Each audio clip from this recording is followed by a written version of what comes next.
You're there. You didn't need any extra moments. He's there. Well, I am and I'm not. My computer is not finding the city's server, and so Tony suggested shutting down and restarting, which I am trying now. Worst case scenario is I just used my phone here, and that should do it. But it'd be a lot better if I've actually got the laptop working. So I apologize, everyone. It will delay for just one more minute or two while I try to connect with the computer.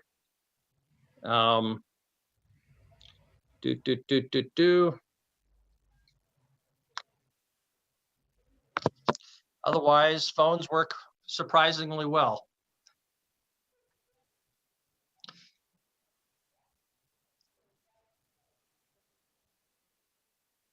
And you look good, Mayor, just like that. Hopefully the battery, yeah, I've got sufficient battery if I need it, I think.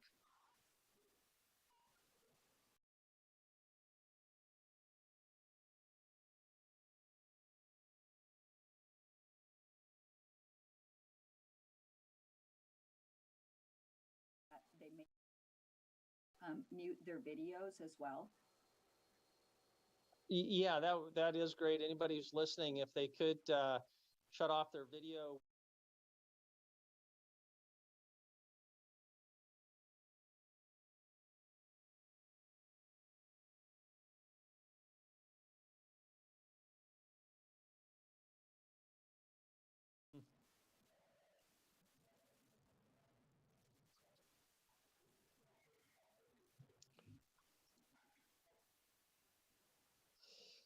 Okay.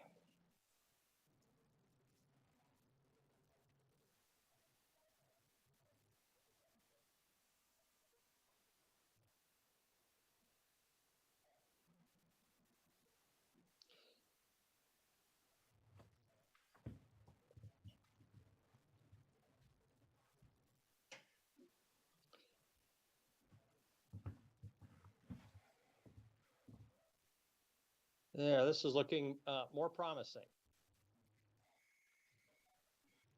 Annie, we learned in this process of Zoom what lighting means, right?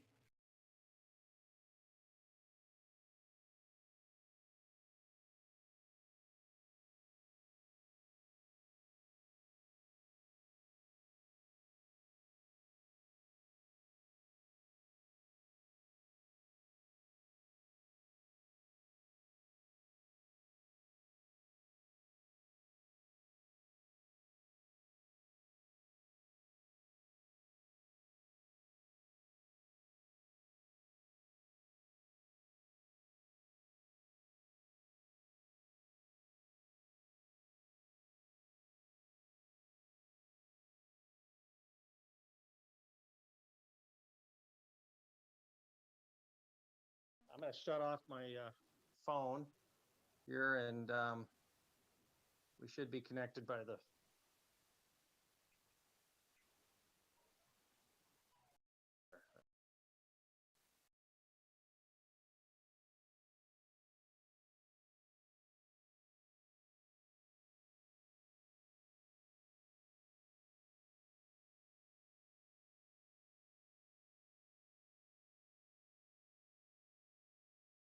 He won't hesitate to take care of business. That's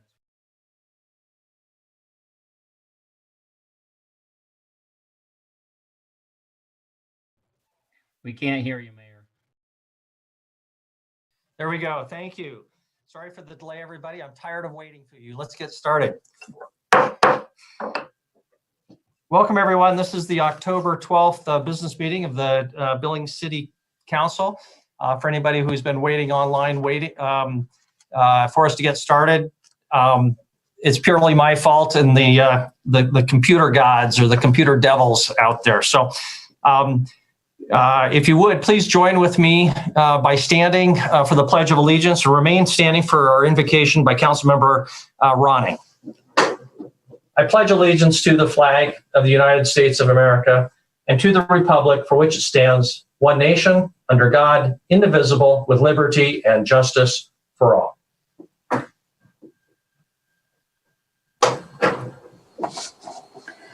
Creator God, on this Indigenous Peoples Day, thank you for those that came before us who protected the air we breathe, the water we drink, and the land that produces our food. Help us to always remember that we hold an equal responsibility to those that come after us. As a governing body, help our policies to be kind, our decisions to be just, and our motives to be fair. Help us to be discerning, responsible, courageous, and forward-thinking. Help us to hold truth as a leadership quality to be respected, followed, and encouraged. As a community, help us to grow our economy, flourish in compassion, and empower our youth to be good stewards of our planet and good citizens of humanity. Help us to be good partners with other urban centers in Montana, and help us to serve our rural communities in all ways that we can. Thank you for your protection, your forgiveness, and your ever-present grace. In your Son's name, amen. Amen. Tony Keener, our clerk this evening, would you please call our roll? Shaw. Here. Yakowicz. Present. Neese. Here. Ewalt. Here. Joy. Present. Tariki. I'm here. Harrington. Present. Ronning. Here. Boyette. Here. Brown. Here. Thank you. Thank you. Our first item of business tonight are minutes from our September 28th, 2020 business meeting. I believe that there was a change. Councilmember Neese, would you like to describe your proposed change to the minutes? Sure. I guess I'll make a motion to accept the minutes with my proposed change. That one of the comments was in regard to the encroachments, and I was asking why some of the fees were less than $10, and in actuality, I think it was the minutes were saying why they're at $10 or several at $10 was actually why they're less than $10, and Jennifer explained why, because some of them are actually split amongst many properties. Okay, so is the exact wording then clear, or can you describe exactly what the changed wording would be? I changed the word at $10 to less than $10. Okay, with that change, then that's the motion to adopt the minutes as amended. Is there a second? Councilmember Ewald. This motion's made and seconded. Any further discussion? If not, all in favor of the motion, please raise your hand. Voting in favor are all members of the council. Motion passes unanimously. Thank you. Next item up are council courtesies. Here I'd like to start with two items of my own, one rather somber and one more celebratory. First, the somber one, which is, as many of you know, our COVID situation, and specifically a press conference held by County Health Officer John Felton at 2:00 this afternoon. For anybody who would like to watch his press conference, it should be available, I'm assuming, at the Riverstone website, at Riverstone Health website, and probably local media outlets.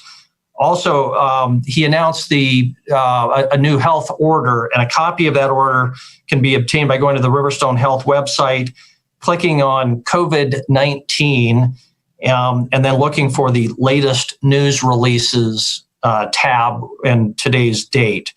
The new health order will stay in effect until Monday, November 9th, almost a month, unless it is modified before then. I'll provide a brief description of what the new health order includes, but before I do so, a little bit of background, much of which will be familiar to members of the council and the public who are watching.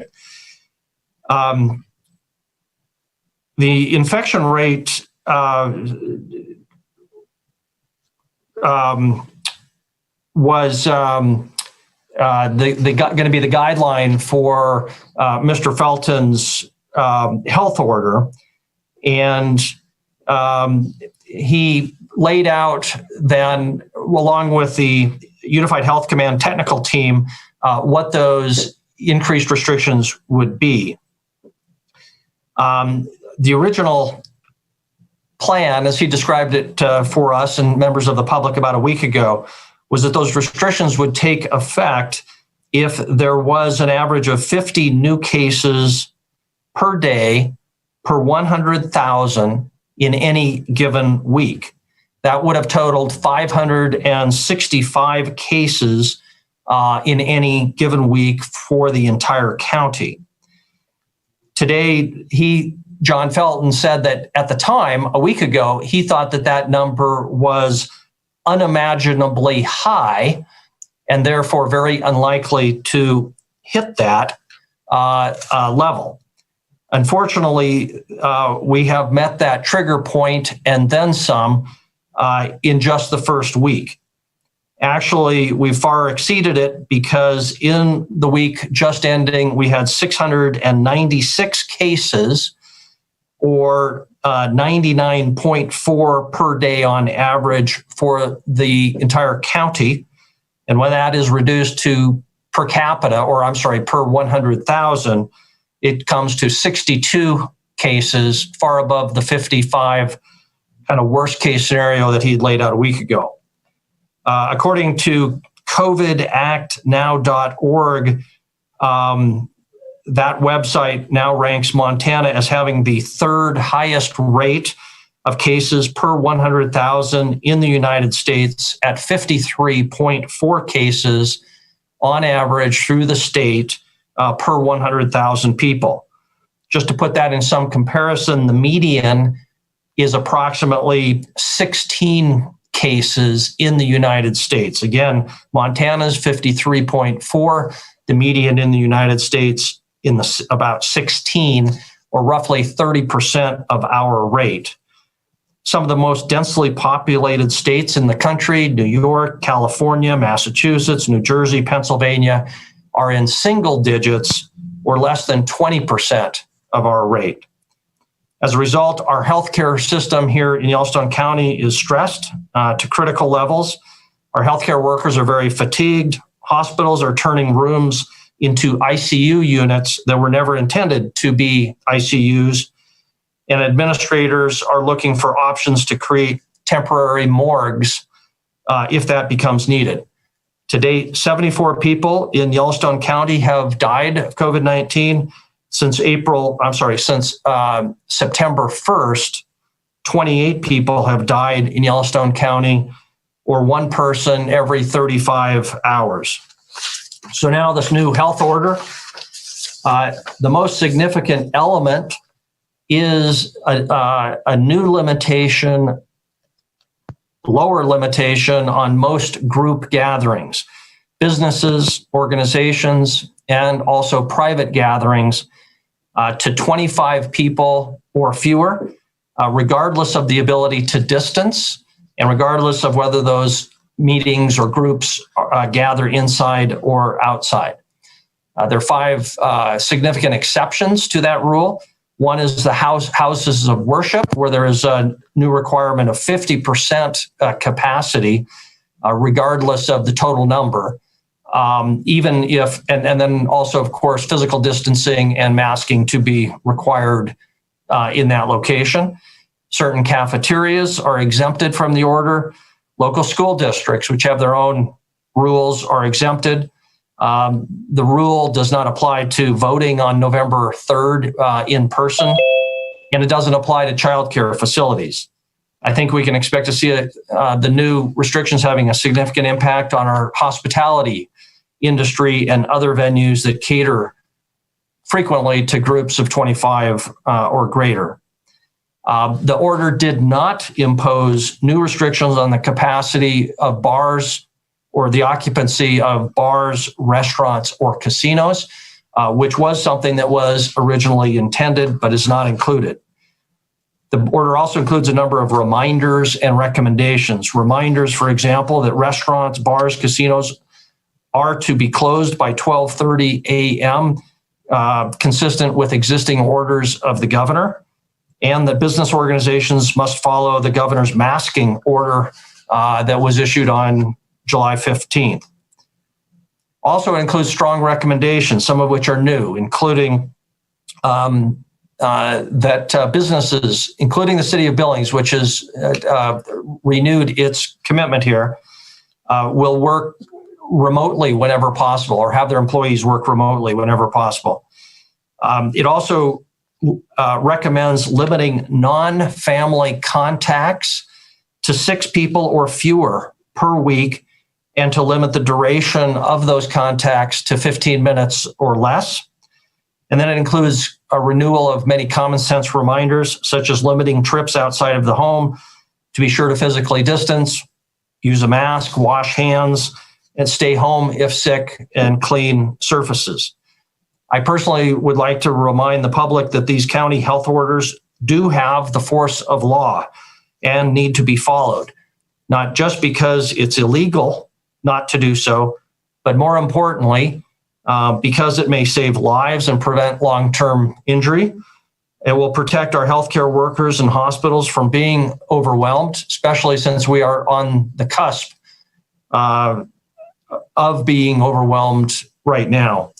And they will protect our businesses from even greater economic harm. So that's the summary, in case you did not get a chance or have not seen the media descriptions of the new health order. We will follow, and our hopes and prayers are that those numbers will drop down accordingly. A second courtesy, and this one's a lot more enjoyable, is to introduce Council Member Joy, so she can tell you more about an honor that she received in being accepted into the Active People Healthy Nation Champions Institute, which is a new online course for public officials that is sponsored by Smart Growth America and also the Centers for Disease Control. And she is one of only 20 local officials from across the United States that will be participating in this program. So congratulations, Council Member Joy. Can you tell us a little bit more about this honor and about these seminars? Thank you, Mayor Cole. Yeah, I've been accepted into the Active People Healthy Nations Champions Institute. The training I receive is with the Smart Growth America and in partnership with the CDC division on nutrition, physical activity, and obesity.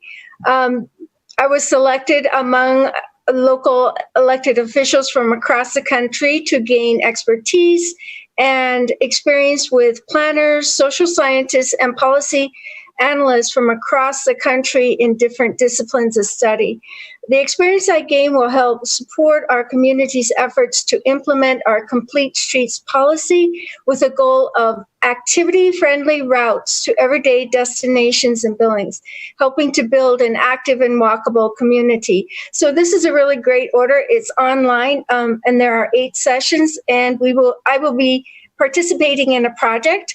So I'm very much looking forward to this. This is going to be a very enjoyable and very informative process. So I'd really like to thank the staff, Mayor Cole, and all the other people who supported my application. So thank you. Thank you, and congratulations, Councilmember Joy. You're getting the virtual hand clap, and we look forward to what you can bring back to teach us. We'll move on. I'm sorry. Are there other council courtesies before proclamations? Councilmember Yakovich. Thank you, Honored Council. And being redundant, thank you, Councilperson Joy, for and congratulations. Also, and I don't know, Mayor, if there'll be any other proclamation on this, but this month is Domestic Violence Awareness Month. And wearing purple is kind of the awareness of it. But a big issue we face in our community, and just wanted to thank all those who do work in this area ardently and sincerely. So great to just be aware of this unfortunate domestic violence, but aware of it and hopefully reduce it. So thank you, Council. Thank you very much. Very timely. Unfortunately, our rates of domestic violence in COVID-19 have gone up substantially. Thank you. Any other council courtesies? Seeing none, we'll move on to proclamations. We do have 2 tonight. The first one is in recognition of Walktober and also National Pedestrian Safety Month. And the proclamation reads that whereas walking helps prevent heart disease, stroke, some cancers, and mental health challenges, while also improving the health of our environment. And whereas when a community is walkable, it is easier for residents to take care of their daily needs, engage with their neighbors, and enjoy where they live, all of which are especially important during the current COVID-19 pandemic. And whereas the City of Billings and its Public Works Department are committed to designing complete streets which support safe and accessible mobility for all, and whereas in the 2016 Billings Growth Policy, it endorses the principle of walkability as an essential element for achieving various community goals. And whereas the City Council identified creating safer routes to schools as one of its 2020 strategy planning priorities, because safer routes promote physical activity, reduce vehicle trips, and help students arrive at school safe and ready to learn. And whereas October 7th was National Walk to School Day, during which communities are encouraged to celebrate the benefits of walking to school so our youngest residents will learn health habits that will serve them for a lifetime. And whereas drivers should be vigilant at all times and remember that crosswalks exist at every intersection, whether painted or not, to ensure the safety of pedestrians. And whereas a safe pedestrian environment promotes economic development and local businesses while increasing property values. Now, therefore, I, William Cole, Mayor of Billings, do hereby proclaim the month of October 2020 as Walktober and National Pedestrian Safety Month in Billings, and urge that we all rededicate ourselves to enjoying the benefits of walking and ensure the safety of pedestrians throughout our community. Especially timely with Councilmember Joy's recent selection. Next, we have a proclamation in recognition of Indigenous peoples and Native Americans and their contributions in our community. I'd like to thank Councilmember Ronning for initiating the following proclamation, recognizing those contributions of Native Americans in our local community, economy, and culture. And before I read the proclamation, I'd also like to take this opportunity to note that today, around much of the United States, is Columbus Day. And but for many Native Americans, this day has also become a day that is synonymous with a recognition and remembrance of many historical injustices. Here in Montana, we have a special kinship with our Native brethren. And so over the last year or so, I have been in informal discussions with others, including Natives in our community and Native leaders, about taking steps to rename Columbus Day in some way that would in particular recognize the history and achievement of Native Americans, but also hopefully to be more inclusive, to give other ethnic groups a chance to celebrate their unique heritage as well. The state of Montana already recognizes Native American Heritage Day on the last Friday in September, but it would be great if we could make that day a day that has broad appeal, perhaps through some sort of rebranding of Columbus Day, in order to make this day a more significant event for many ethnic groups in our community. Councilmember Yakowicz and I have had numerous discussions about the best way to accomplish these goals in recent months, but we haven't been ready to launch anything for this year. But I am hoping that we can come to a consensus as a community over how to achieve some of these goals over the next year. I just want to give the council and the community a bit of a heads up on those which are my personal goals, and hope that we can work in this general direction in the months ahead. But until then, I would like to read the following proclamation, which says, whereas the state of Montana recognizes through its highest law, the state constitution, and specifically Article 10, Section 1, subparagraph 2, the distinct and unique cultural heritage of American Indians, and is committed in its educational goals to the preservation of Native cultural integrity. And whereas the city of Billings, as a self-governing municipal government operating pursuant to its charter and the laws of the state of Montana, embraces its responsibility to promote equality and historical integrity of Indigenous peoples, especially the 13 tribes of the state that constitute approximately 7% of the population of the state of Montana. And whereas the city recognizes that Indigenous peoples are the original stewards from time immemorial of the lands that now constitute the city of Billings, and that over the ages have been the homelands of traditional use areas of the Crow, Northern Cheyenne, Sioux, Blackfeet, and other Native people in this region. And whereas the city recognizes the important contributions of Indigenous peoples, the region's rich Indigenous history, and the contemporary cultural, political, and economic influences that contribute to our diverse community. And whereas the city opposes any and all forms of oppression, including those directed toward Indigenous peoples who through history have been harmed by policies aimed at forced assimilation and cultural suppression. And whereas on this day, the city of Billings recognizes, commemorates, and celebrates the contributions and resilience of Native peoples.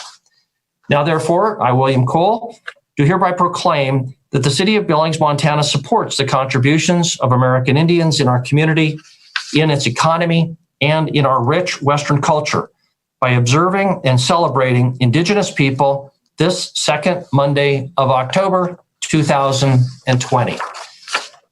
So with that, that concludes our proclamations, and I'll move on to council reports. Do any members of the council have any reports from other committees or organizations that they serve on? Councilmember Chiriky. I just wanted to say that I found the Montana League of Cities and Towns conference last week to be very interesting and very informative. And one thing that I will be sharing with council, I was very surprised to see that the AARP was an active member of the agenda on there. And I found out why. The reason is that they've been doing a lot of work promoting and providing research and background on and encouraging and grants and stuff like that, livable cities. And if you go to aarp.org/livable, you'll see some of the stuff that they've been talking about and that they're doing. But I can tell you, as someone who has studied in this area and has done work in this area, it basically represents some of the best notions that I've seen being pushed forward and that the data supports about how the way we build our cities make them more livable and, more importantly, more friendly to community and human interaction. I think the best phrases that I can think of in order to describe it, it's building our cities at a human scale. And so I'll be sharing some of the highlights as I find them and go through all that stuff to council in general. But check it out yourself, aarp.org/livable. Thank you, Councilmember Chiriky. You're absolutely right. Tim Summers, the AARP State Director, Alex Ward, their Mike Batista, their government affairs person, and consultant they've hired have all been actively at work in that field and have wanted to engage. I have reached out to them. They've reached out to me, and they understand some of the special issues that Billings is looking at and want to be active participant in Billings, not just in the state of Montana, but in Billings. So thank you very much. Other council reports. If not, we'll ask our city administrator, Chris Kukulski, if he has some reports. I know he does. Thank you, Mayor. Yes, I actually have several things here. I'll try to work through them as efficiently as possible. The first few directly impact tonight's council meeting. So first up, regarding regular agenda item number 3, a public hearing and first reading of ordinance for a zone change 983. The applicant has made a request to withdraw that application. So after I finish my administrative report, the request would be your recommendation that you consider making a decision to take it off of the agenda this evening, and we can walk through that. We just did that a couple weeks ago. So that's the first item. Secondly, is regarding regular agenda item number 4. And this is a public hearing and resolution to amend the limits of annexation map. Staff has a proposed addition to be considered by the council when the item is reviewed. So we don't need to change the order. We'll leave it right where it is. as you saw in the weekly last week, we did have a property owner ask that they be included in this year's map. And so more to come on that discussion when we get to item number 4. We didn't have any ex parte communication. There's 3 more items I want to hit on. 2 are really calendar things for you guys to be kind of aware of. So Project Recode, several years in the making, predates my tenure with the city. It is finally, after years of work, coming to the zoning the zoning commission has been dealing with it for a while, but it's anticipated that this Wednesday they will be forwarding it on to the city council. So it is the lion's share of next week's city council work session. So you've got that Monday, October 19th. You may want to tune in this Wednesday to the zoning commission's meeting.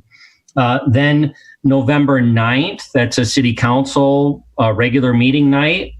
That agenda also has been predominantly dedicated to this issue. You'll see very few other action items that night. And then we anticipate, if the council wants to carry over that first reading to November the 23rd, that they can and will do that. And then we've got it tentatively set up for December the 14th for a second reading. All of those, particularly approvals, I would anticipate a week from tonight, you'll give some indication as to how much you're comfortable with that calendar, but that's the calendar we've put forward to the community as we try to tackle this extraordinarily large project. The second item, these 2 really make up finishing out the year, as if the pandemic wasn't enough. It's the capital improvement plan. So the capital improvement plan went out for public consumption late last week. If you go to Billings, mt.gov/CIP, that'll take you right to the page that has the plan and several dates on it that I'm going to talk about right now. So starting with next week, October the 20th at noon, there's going to be a public meeting for the public to listen, engage in, give feedback to the staff on the draft CIP. They're going to have another opportunity the following day, October 21st at 5:30. So we found typically we get better crowds, some around the noon hour, some right after work. So we've got those. And then for the most part, your entire November 16th work session is dedicated to the capital improvement plan and the ERP, equipment replacement plan, and the TRP, technology replacement plan. And then we are hopeful that we'll be that the council will be ready in December for adoption. So those are some critical dates for your calendars. And I believe the last item I have, it's on consent, but I want to take the opportunity to thank those members of Landon's Legacy. They have been working diligently in our community. They have raised literally hundreds of thousands of dollars towards their project. Tonight, you're being asked on consent to accept a very generous gift by them. I'll remind you, this gift is the second substantial gift they've made to the city. So they apparently predates me again. They paid for about 3/4 of the master plan for Poly Vista Park. Now, in this gift, they're paying fully for the 30% design work for the park, which is really going to help define what are the components of Poly Vista that they're going to do, what are the components of Poly Vista that we, the city, or other entities will do. So I just want to thank Landon's Legacy for their generosity in that gift that's on your consent agenda tonight. And with that, I would be glad to answer any questions if any council has them on my administrative report. Thank you very much, Chris. The County Zoning Commission, I think, was on the, Project Recode was on their agenda for today to make a recommendation to the county commissioners. Do we have a report on that? I don't know whether Nicole or Wyeth are on, but you know what happened at that meeting? I was not mayor, but I do know, look at there. It just suddenly appeared. Yes. I say Nicole's name and she appeared magically. Right. Nicole You Cromwell, summoned. zoning coordinator.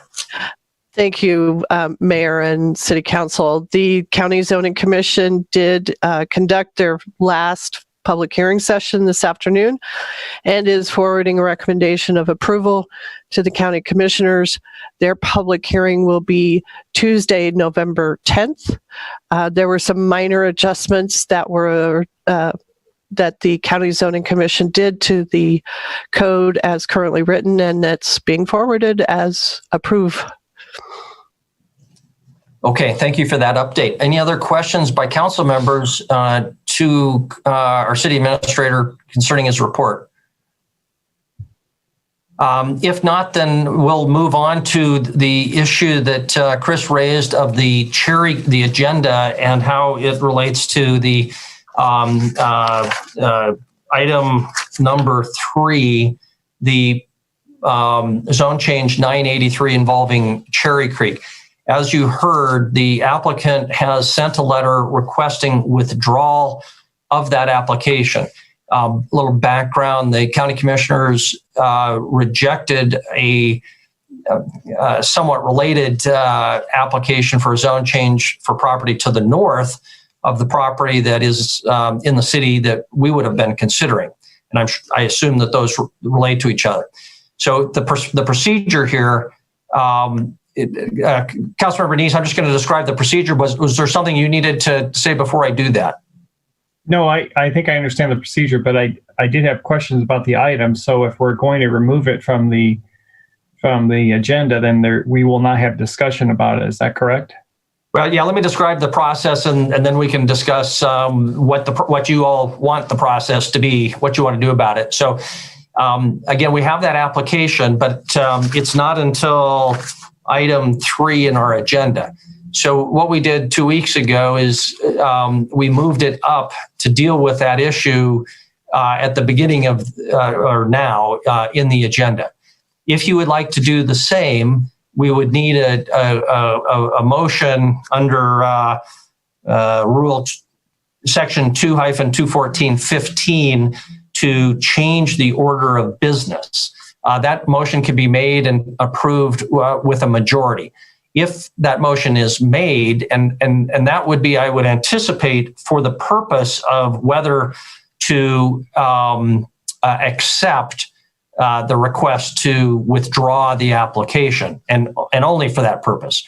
So if that motion passes, we would then address whether to approve the withdrawal.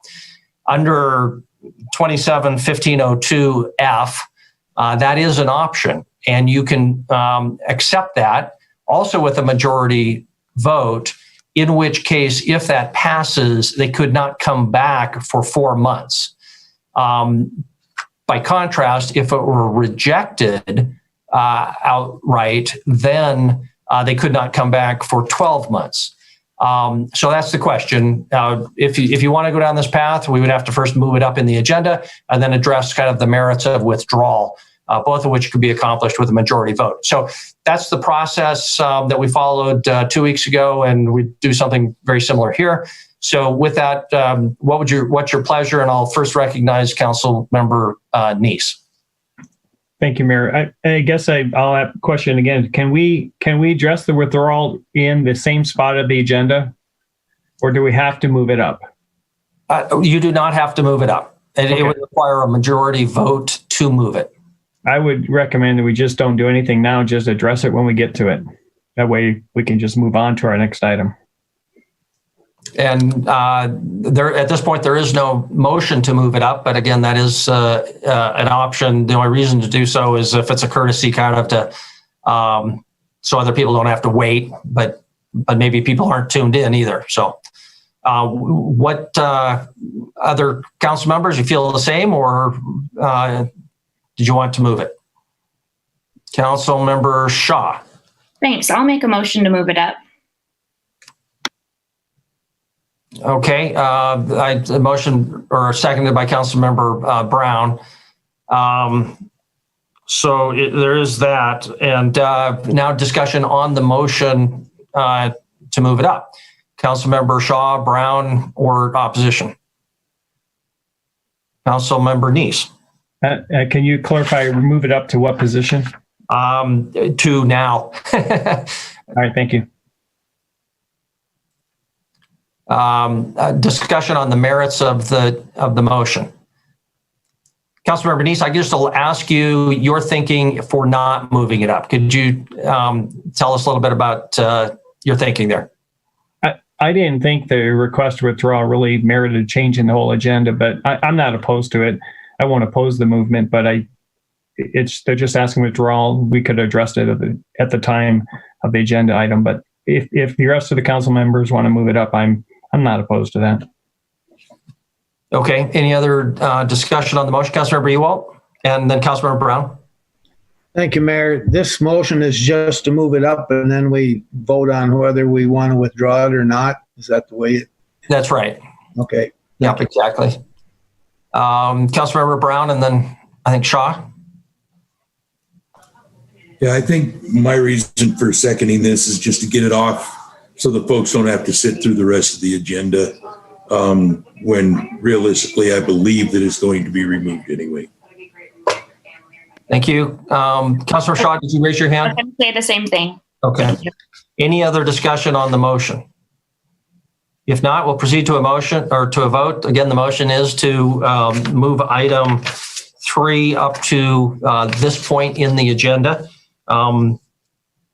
Any other discussion? Seeing none, all in favor of the motion, please raise your hand. Voting in favor, it looks to be unanimous, so we will, motion is approved.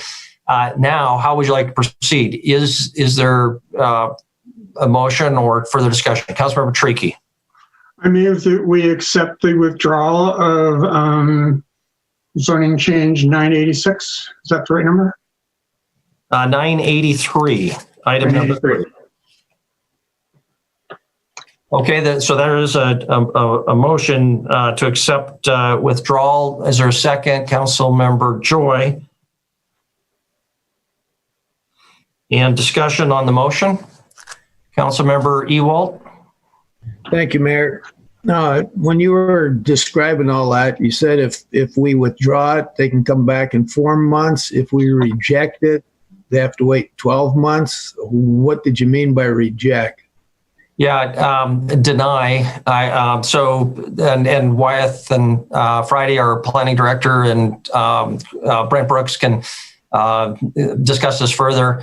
But section 27-1502, I believe, is the provision, and it specifically says that if a motion to change is denied. Okay, I'm quoting now. I'm sorry. 27-1502 subparagraph F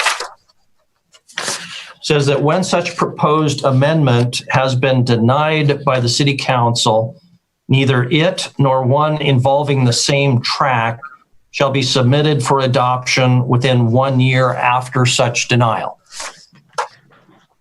And then there's another provision that allows, if it's withdrawal, they still have to wait 4 months. Councilmember Ewald. So, thank you, Mayor. So if we deny withdrawal, then do we have to actually take it back into the original position and act on it tonight, or? Yes.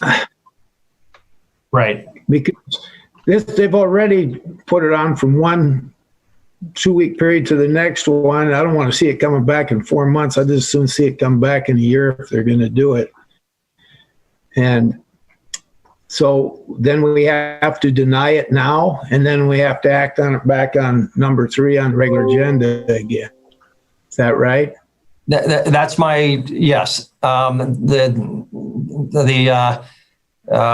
My understanding of the motion was just to decide on whether the withdrawal is approved. If it's not approved, it would go back to the original place in the agenda. I assume that was consistent with the movement's intent. I meant to clarify that, but that was certainly the goal in my mind. Okay. Thank you. Brent or Wyeth, did I misstate anything? Mayor and council, and Brent can chime in too. No, I think you've described it correctly in terms of what the action would be and what the options are. Your and council, absolutely. I think the mayor described it clearly and succinctly. Okay, so further discussion. Again, the motion is to accept the withdrawal. I saw some other hands at one point. Councilmember Brown? Yeah, Mayor, I don't know. I'm not sure why we would not honor their request to pull this, and whether it comes back in 4 months or 6 months, if they're able to resolve some issues with the property owners. If they're not, this is going to be a tough road anyway. So if they think they can do it in 4 months, best wishes to them and bring her back. And I don't want to suggest that I know anything that suggests they would come back in 4 months or 4 years or 40 years. I know nothing, but did want you to know that was at least a theoretical option. Councilmember Neese? Thank you, Mayor. My question regarding this was, in the memo, it stated, and if this is not relevant to the withdrawal, it may be, because I do agree with Frank, is they said they still owe, that the cash in lieu is still owed by Cherry Creek Island. Is that owed to the city?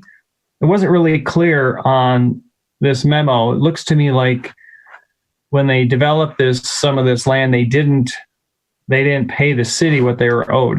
Can someone in planning explain what that means? Wyeth, do you know about that? Mayor and Councilmember Neese, I am not clear on where that question is coming from, I guess, based on the memo, and maybe Nicole can chime in too. So are you talking about within the zoning memo? Yeah, no, a regular agenda item number 3. It's under the background information, third paragraph, about halfway through it. It said that the lot was never offered as parkland dedication, is still owned by the Cherry Creek Island. Right, correct. Yeah, it's still owned by them. Yeah, there's that when they were doing one of their previous development scenarios, they were at one point planning to provide some parkland, and this area was zoned, and they thought that was what was going to go forward. They ended up not doing that. The project changed. They did some park provisions, I believe, within one of their developments itself. So it's zoned public. They thought that's what was going to happen. They still own it, but it's nothing that was owed. It just never got and didn't end up getting provided that way. So it just kind of ended up stuck zoned public without that.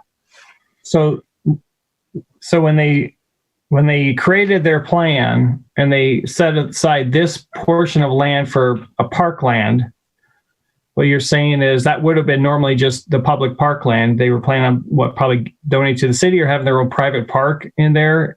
And then instead of that, they built their own park inside the Cherry Creek subdivision or trailer court there.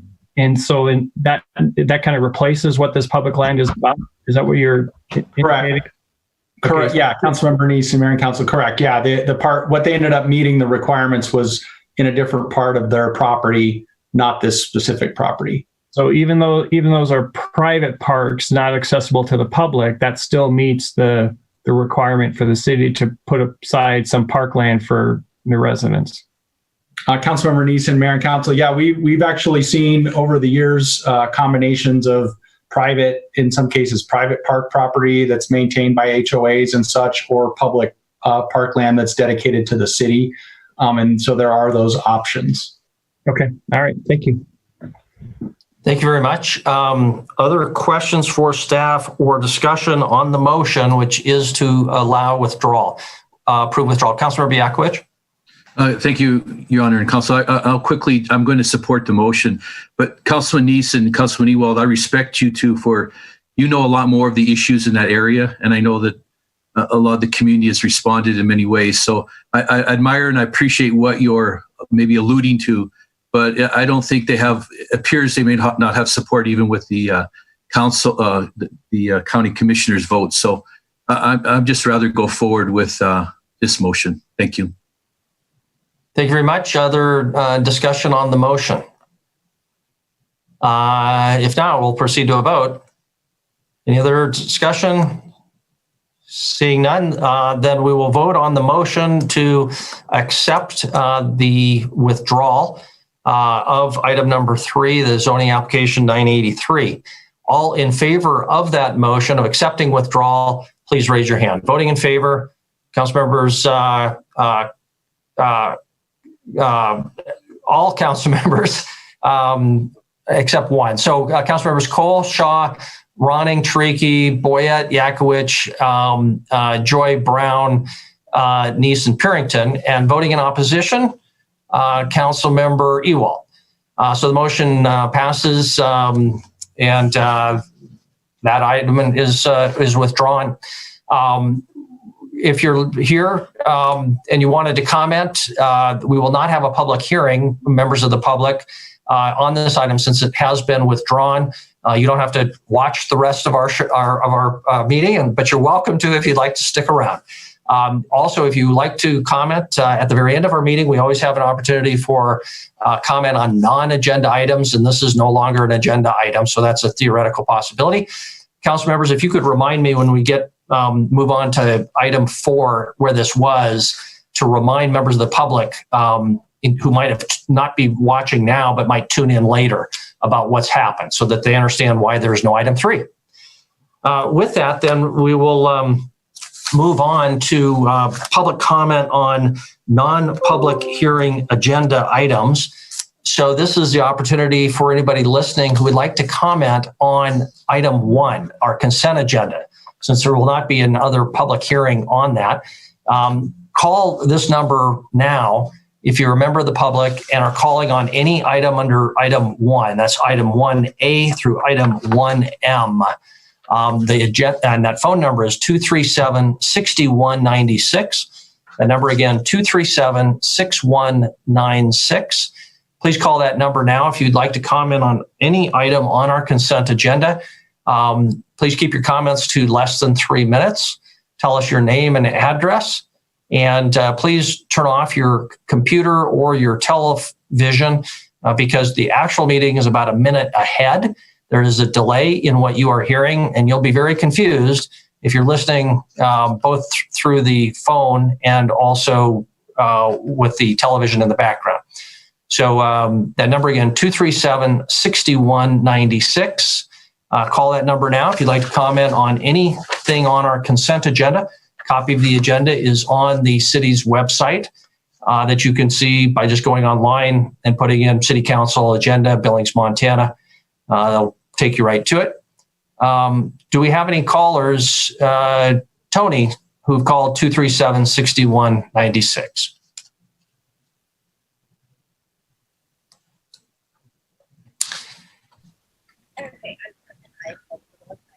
Okay, thank you. At the very end of the agenda, correct? Thank you. The only caller we had actually wanted to speak at the end of the meeting, so she will call back. Okay, thank you very much. And if no one else is on the line, we will go ahead and close the public comment period on non-agenda, non-public hearing items and move on to our consent agenda. First, Council, do we have any items for separation from the consent agenda? Councilmember Neese? I'd like to separate item number F, please. Item 1F, 2020 State Homeland Security Grant. Any other separations? Councilmember Brown? Thank you, Mayor. I will be abstaining from 1M1. That's 1 Mango 1. Thank you very much. 1M1. Any other separations? Councilmember Yakowicz. Honor, make a motion to approve other than item F and M Mango 1. I don't like mangoes, but I can remember that at least. Councilmember Boyette had a second there, so we have a motion for approval of the non-separated items. Is there any discussion on the motion? Councilmember Purington, or questions for staff? Councilmember Purington. Thank you, Mr. Mayor. I would just like a little bit more clarification. I had sent an email to Mr. Whitaker to explain that 30% design development fee, because I didn't really catch what he was, the other 70%, where that's coming from, and if Landon's Legacy Foundation was going to pay for all of that. I understand that it's in phases. He did, write and talk about how they were doing it in phases, but it almost seems like it's an extension of the master plan, which I understand Landon's Legacy helped pay for that.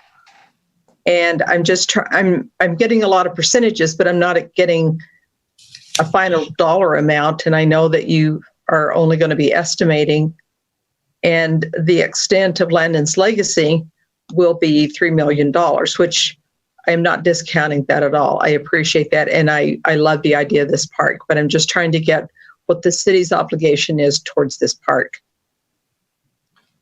Thank you very much. Michael Whitaker is with us, our Parks Director. Good evening, Mayor and Council. I will attempt to try to explain the 70%. Currently, we need to do a 30% to really identify the cost and the phasing. When we head into the first phase, that's when we will need to do 70% or the additional 70%, and that will be included in the cost of phase one.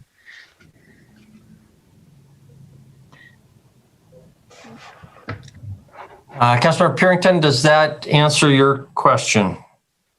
No, that's just restating the 30%, but I don't know if 30% of the design development fee was the, what was it, the $49,000 that Landon's Legacy is donating? That's where I'm kind of stuck right there. So I don't know. Okay, go ahead, Kevin. Sure. Assistant City Administrator Kevin Eflin. So Councilmember Purington, Mayor, and other council members, Ms. Purington, I believe that the 30% design is they're going to design 30% of the Poly Vista Park. That's not the cost. They're going to, this will take us to that 30% design. That'll get us to that phasing of the different elements of the park, Landon's, the Miracle Field, the inclusive playground, the other features that are out there. So that 30% design is of the design itself, not the cost of what's happening. Does that clarify a little better? It does. Thank you. But I guess the other part to that question is then, because Landon's Legacy, their goal is to raise $3 million. And I believe we've looked at some of their plans before, and I can't remember right now what their estimate was for the park. So I guess at that point, I'm trying to figure out what the city will be, what their projection of cost will be for the park. Yep. Thanks, Councilmember Purington. I believe that the original master plan, and this is part of the 30% design, and then the further design pieces is that it was estimated that the entire build out of Poly Vista Park would be in that $4 to $5 million range. And I believe that the Landon's Miracle Field and the inclusive playground, was a significant portion of that, but it wasn't for the full build out. Thank you. Kevin or Mike, does the 30% design element, will that be focused just on the Miracle Field and Landon's Legacy component of Poly Vista, or does it include other parts of the park as well, or is that determined? Good evening, Mayor. The 30% includes the whole park. We need to do a preliminary design to determine stormwater needs, things like that. But it will include the whole park. Once we identify what's in phase one, then we will only do a complete design of the elements in phase 1.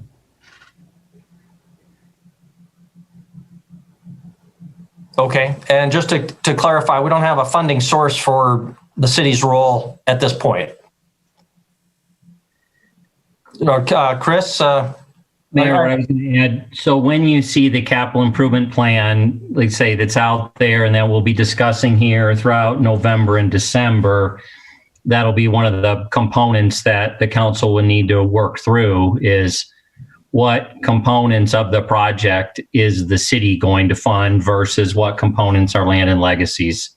Land and Legacy clearly connected to the field and some of the other components, but I think this will be the first CIP where we'll get into some real project components, which this 30% design is critical for us to help define what share will the city be doing or not doing. Up to this point, the commitment from the city, as I understand it, has been to do our best to be a partner.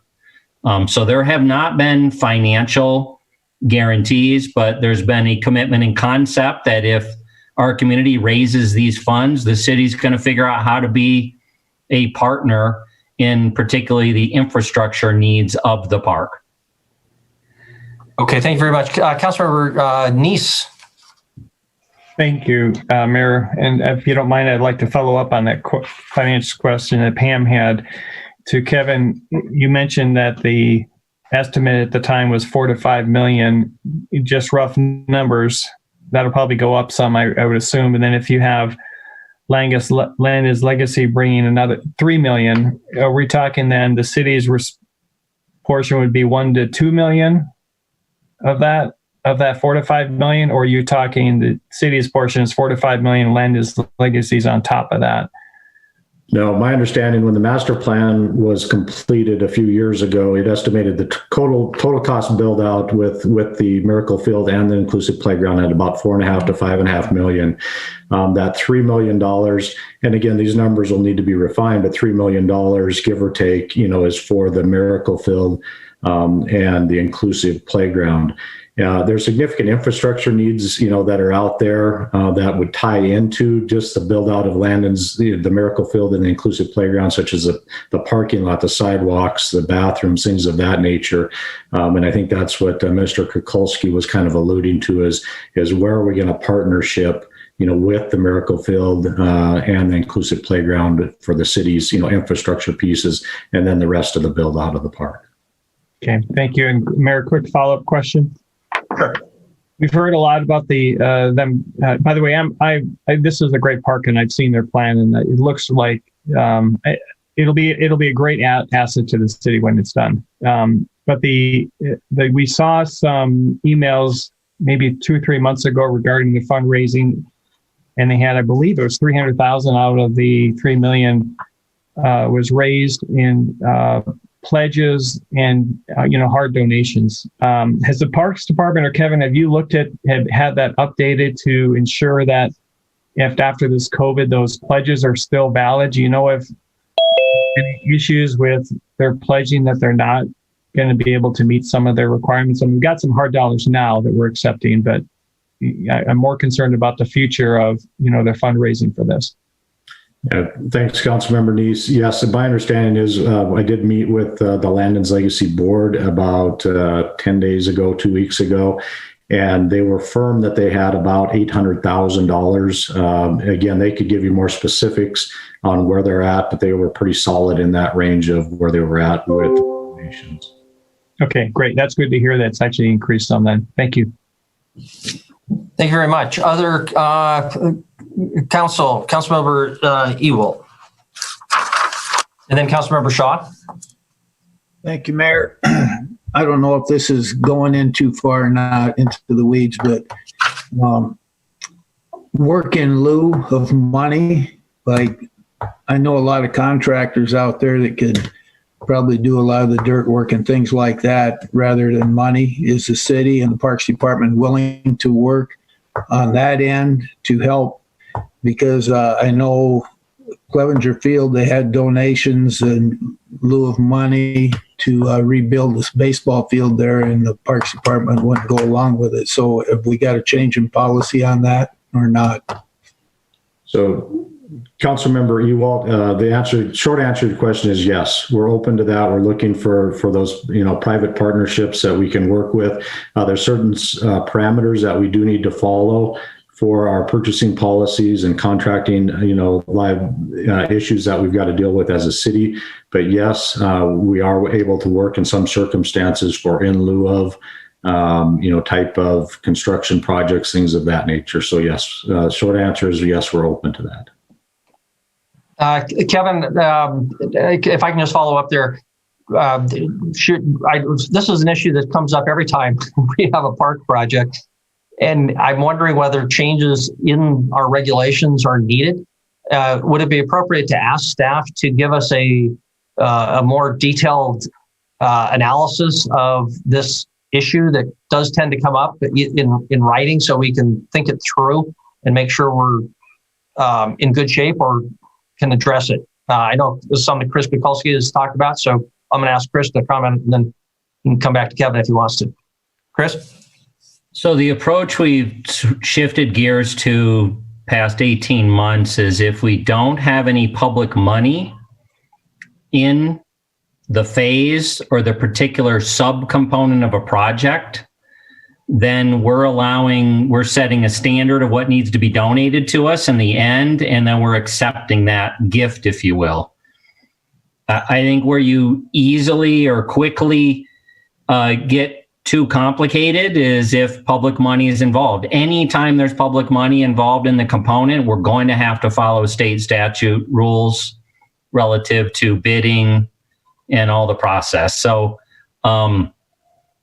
this has been an approach. We've had a couple of projects, or one that I can name specifically has been the turf field at, I don't know why I always want to call it Stewart Park, but it's not Stewart Park, is it? It is Stewart Park. Yeah, Perch Field. That project, we really drew a line separating what there was any public money in. In that case, there was no public money in it. So they were able to do that project with in-kind services.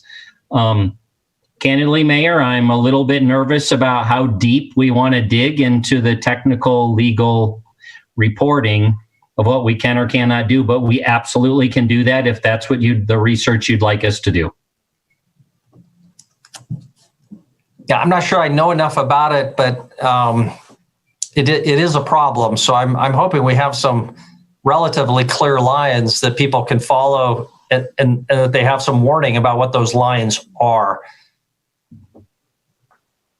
And like when we've met with folks in these first few that we've started, and I think there'd be no doubt Landon's legacy will be probably the most clear, defined, since we've got a master plan and now we're doing the 30% design work, is to very black and white.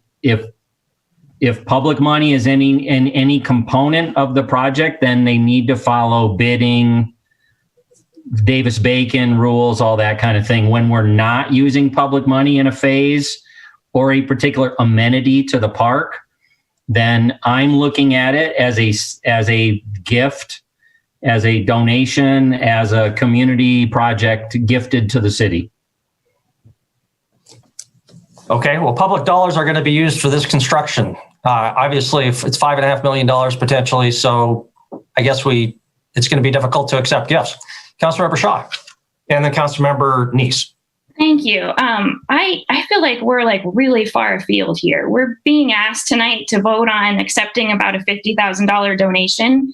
This is an important conversation, but I have no idea why we're having it right now.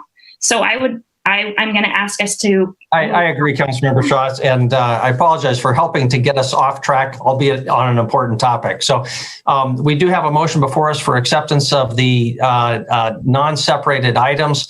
Is there any further discussion on that motion? Councilmember Neese. Sorry, Mayor, but you brought it up and Chris answered the question, and I think it begs an answer. I agree with you. I think we should look into this. And Chris, I guess I question why are you concerned about digging into that? And maybe that could be brought to us at another time, because I agree with Councilwoman Shaw, that we've kind of gotten way off track, but now that we're here, I don't think we should at least ignore it. We can sure stop discussing and bring it back another time, but I am concerned that this park is going to be given to the city. So whether or not city dollars are being used to build a portion of it, the city dollars will be used to maintain it and operate it once it's built. So I'm concerned that we're looking at trying to not look at where the lines are and accept donations like this to start a process that would lead us down the wrong path. So please. Councilmember Dees, thank you for agreeing that this is an important issue, but it isn't strictly in front of us now. So I agree we should come back to it, but it's not strictly before us. So I'm not going to ask Chris to follow up on that now, but maybe in the future we can carry on this conversation because it is an important one. Further discussion on the motion. Councilmember Tricky? On item G, I am not going to recuse myself, but I did want to disclose that I have family that lives on and owns property on Greenbrier Road. However, I have not talked to anyone about this specific minor plat. Okay, thank you very much. Other discussion on the motion, which is approval of the non-separated items. Any other discussion? If not, then we'll proceed to a vote. All in favor of the motion for approval of the non-separated items, please raise your hand. Voting in favor are all members of the council. Motion passes unanimously. Thank you. First item, first separated item, then is item 1F, the 2020 State Homeland Security Grant. Councilmember Neese, this was your separation. Would you like to start us off? Yeah, sure, Mayor. I read the memo on this, and I recall a year ago, a constituent of mine asked me about possibility of drones in the city, and the council at the time was kind of shocked and funny. But I would like to hear. There's really no indication is other than we're accepting $300,000 for this program, but it doesn't really tell us what this program is, what these drones are going to be doing, who's flying it, what the ongoing costs are going to be, or really anything about it. So I'm a little hesitant to even voting for this without knowing more about the program. Maybe we should have had a work session or something like that on it. Okay, who do we have who is an expert on drones? Council, Jason Lyon, Battalion Chief of the Billings Fire Department, and firefighter Mark Solberg, we're on with you. This program is a facet of the fire department's membership in the Montana regional hazmat teams. And what some of the particulars are is that the city of Billings has been the host city for 5 of the last 6 years Homeland Security grant. In other words, on the money end of things, we put in for the grant, we forward the money, fronted if you will, and then the federal funds allocated by the state come back to the city. So to start out with, there is 0 net cost for the initial part of the program to the city of Billings. However, it does supply equipment to 4 other regional hazmat teams. The particulars on this particular program, Councilman Neese, other honorable council members, first, there are already public safety drones being used in the city of Billings. The Billings Police Department has been using them for some time, and they have already obtained what's called a certificate of authorization from the FAA to use them for public safety missions. We are working with City Attorney Brooks to get that piece in place for the fire department as well. When it comes to the drone program itself, in Billings, the grant pays for 10 firefighters to become qualified and licensed as FAA certified licensed pilots. And so the The grant pays for both their overtime and backfill for them to take the test, which is just a couple of hours. It also pays the fees to the FAA and the testing facility for the pilots to become tested. Now, this is a really important piece because our pilots at the fire department or the police department do not have to be licensed because they can fly under public safety certificate of authorization. We are choosing to license them so that our pilots understand and are trained to the most rigorous standards that any other licensed drone pilot would be. Additionally, the drones themselves, Firefighter Solberg has a video he can show you, but one of the things that's critical on these pieces that's different from what the police department does is our aircraft will be outfitted with a thermal imaging camera and a high quality optical camera that can be used as part of a search and rescue mission. For instance, over the last year and a half, we've had several nighttime rescues of swimmers and boaters on the Yellowstone River, that having an aircraft like this would have been instrumental in finding them. But what separates our aircraft is that our aircraft will also have a gas monitor attached to the aircraft.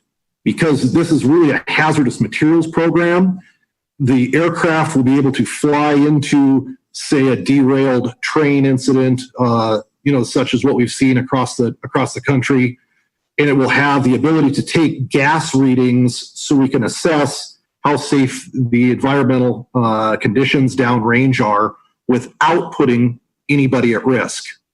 That gas monitor will be able to be viewed remotely through the camera on the drone aircraft.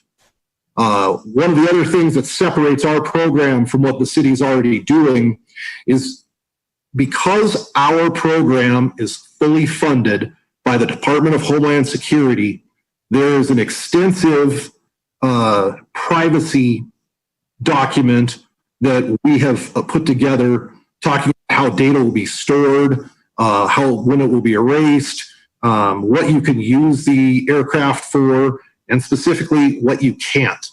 And to summarize the use of this aircraft, it is primarily for hazardous materials response, but it does have applications in search and rescue, again, using that thermal imager camera and the optical camera to find stranded or people in need of rescue, and in wildland firefighting, where we can, especially where we're thinking about is up in the heights, in the Alkali Creek area, where we can fly the aircraft into wherever the fire may be to get real-time intel so we can send our wildland fire trucks directly to the fire rather than trying to find the seat of it. And those are the three primary purposes we use them for. They're not to be used for any surveillance of any of our citizens. That's strictly ruled out in the privacy document that we've submitted. And I think it's a fair note that we have submitted this document through our representative at the State Disaster and Emergency Services directly to the Department of Homeland Security.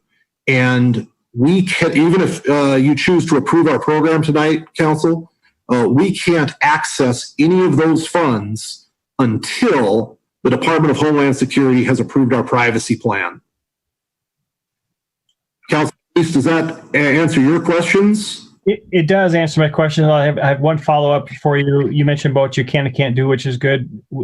Will these drones be used to routinely patrol the wildland areas of Billings, or are these only deployed upon an incident? Thank you for that question, Councilman. I'm sorry I didn't address that. This aircraft will only be deployed for emergency purposes. In other words, there will be absolutely no patrolling. It's just if we get a call like there's a fire out in Alkali Creek, or we're missing a swimmer on the Yellowstone River, or there's a problem at a refinery, what have you, we can deploy that aircraft at that time and use it to mitigate the situation, which point, the video will be destroyed within, I believe it's 90 days is our policy, unless there's a legal reason that it needs to be retained, some kind of pending litigation. Okay, thank you very much. I do appreciate that. And Very with that, good. Thank you, Chief. that, Mayor, if you wouldn't mind, I would make a motion to approve item F. You bet. Is there a second on the motion? Councilmember Ronning? Okay, discussion now on the motion for approval, item 1F. Any discussion? Councilmember Ewald? Thank you, Mayor. Jason, if you're only going to have 10 trained pilots, you said that Homeland Security is paying for everything, but if you have an incident and you have to pull somebody in overtime, that becomes a expense to the city budget and overtime, or does Homeland Security pay it? Councilman, if we had to bring someone in off shift, that we would have to pay the overtime. However, we've already selected the people we perceive as being the people who'd be the pilots. And in that selection process, we identified people who were on each of our 3 shifts without overlapping days off. And that, for instance, if it's a rescue call, we have people who are on the hazmat team or not on any team whatsoever that can fly the aircraft so that the rescue technicians can do the rescue work. And that cuts the other way. If it's a hazmat call, like what its main intent is, we can use the rescue guys or the non-specialty personnel to operate it. But those people are spread out over the 3 shifts, and we expect a minimal piece of that to be relevant, sir. Follow up, Mayor? Sure. So the 10 trained pilots will only have to be used on hazmat incidents like a river rescue. You could have anybody pilot it. Is that what you're saying? No, sorry, Councilman. We have to have a trained and licensed pilot on any mission.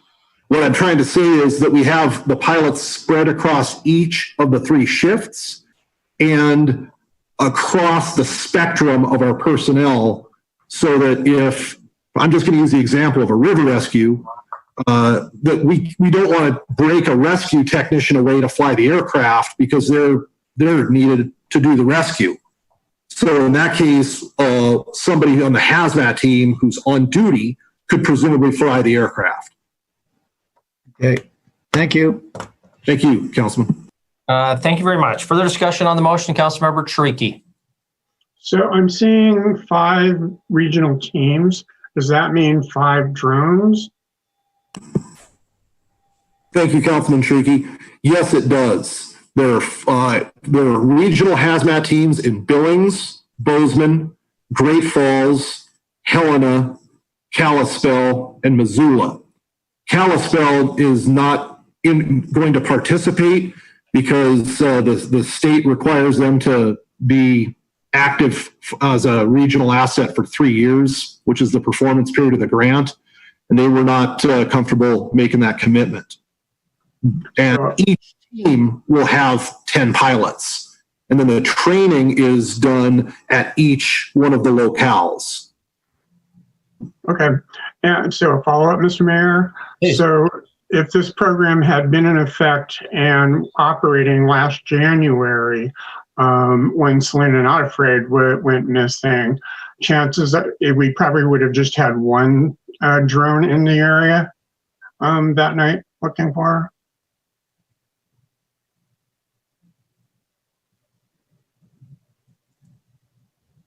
Councilman, was that question for the fire department or? Yeah.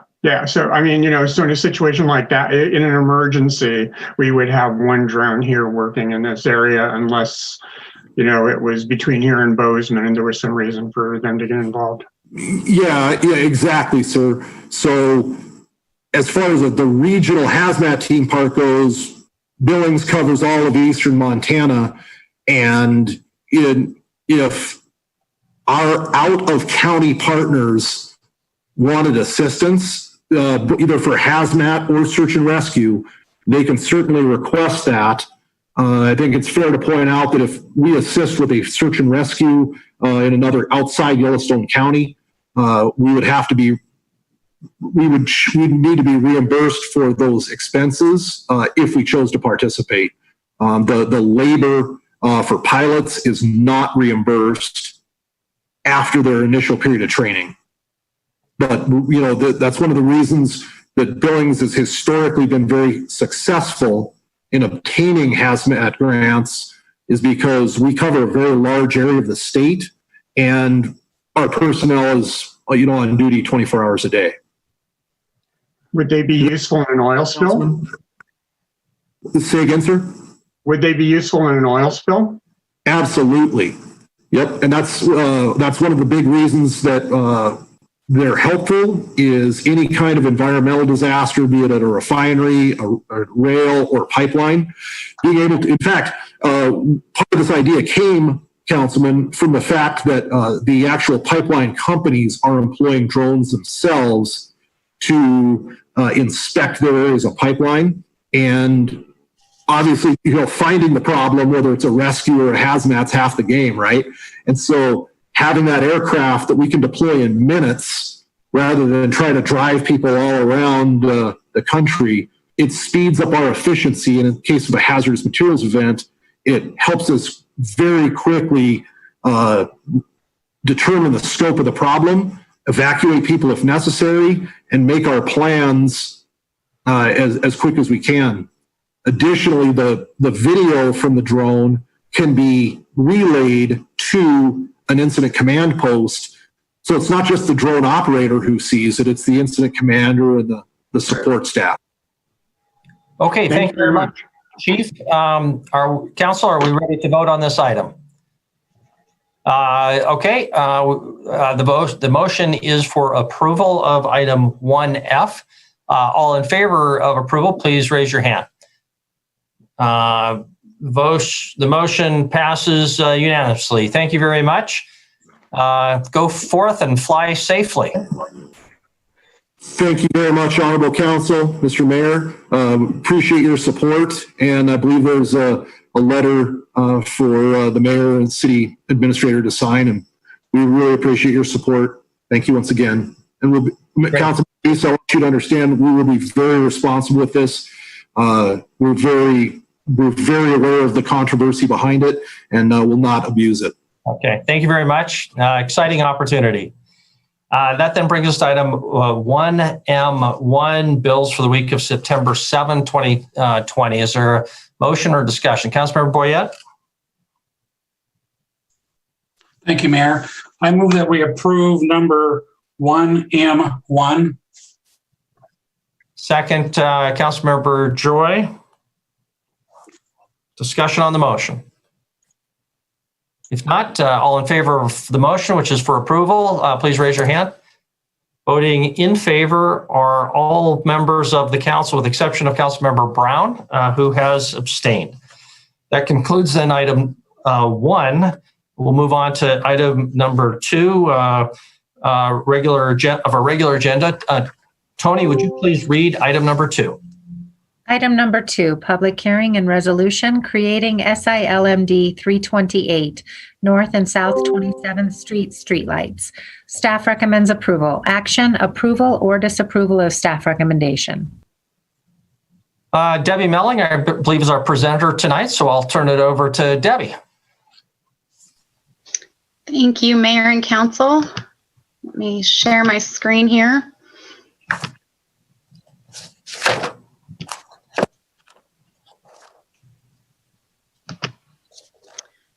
Okay.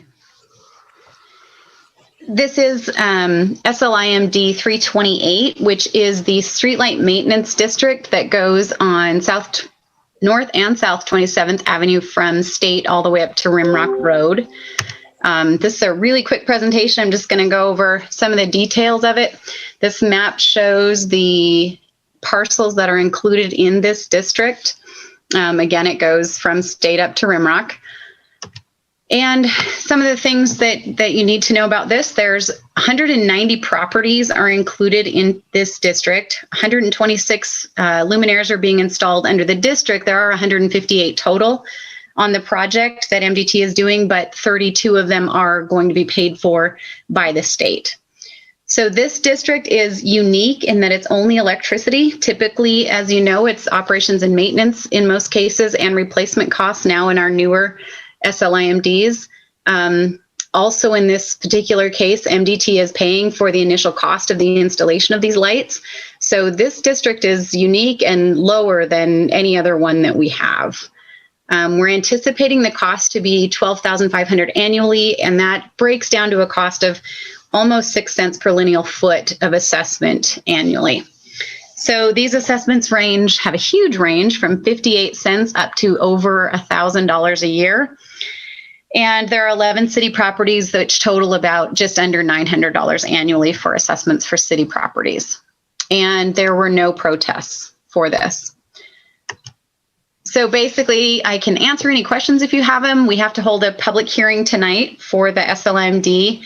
And then our recommendation said that if the protests were under 50%, we recommended that council approve the creation after holding a public hearing. So I just put the recommendation on there.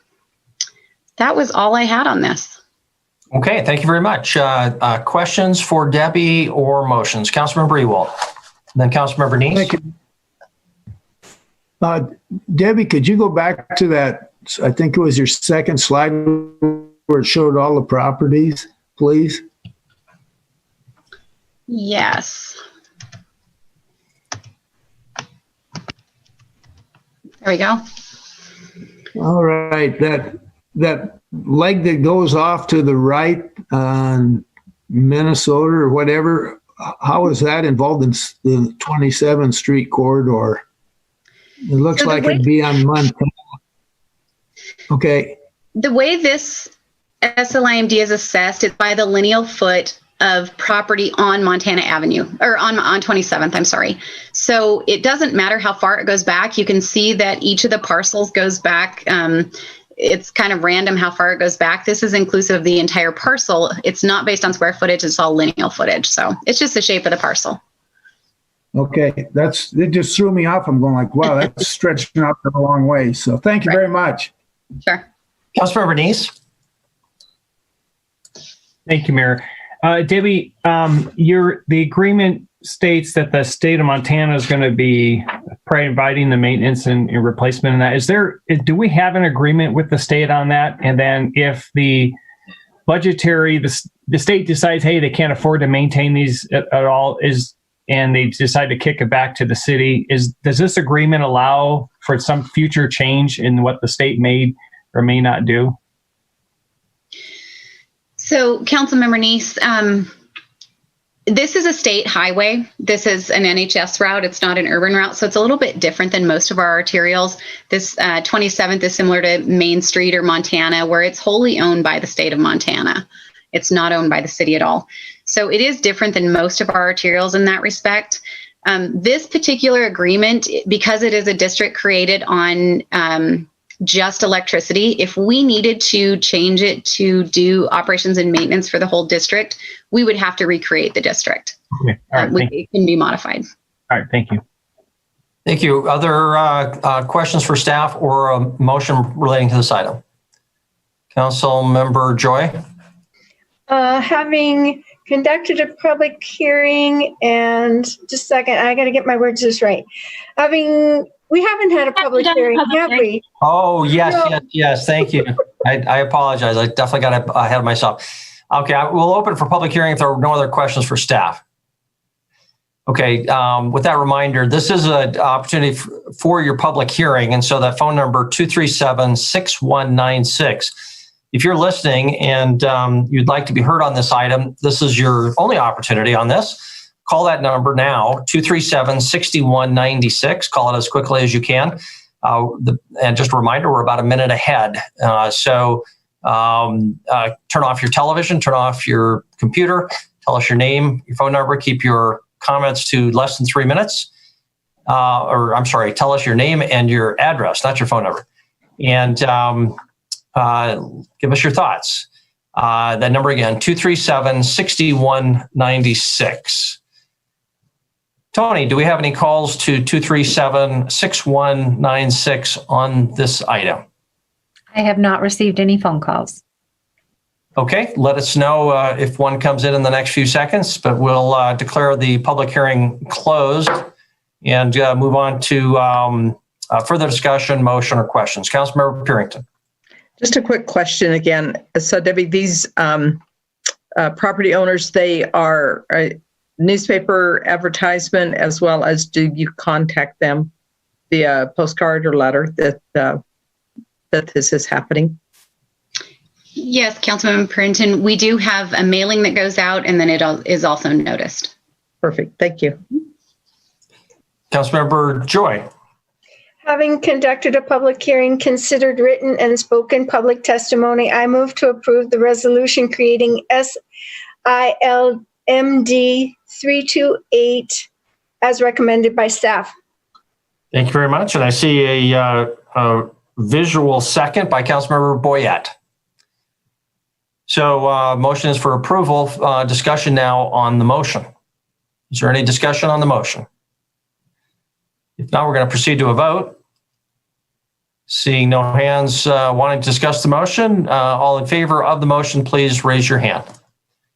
Voting in favor are all members of the council. The motion passes unanimously. Thank you very much.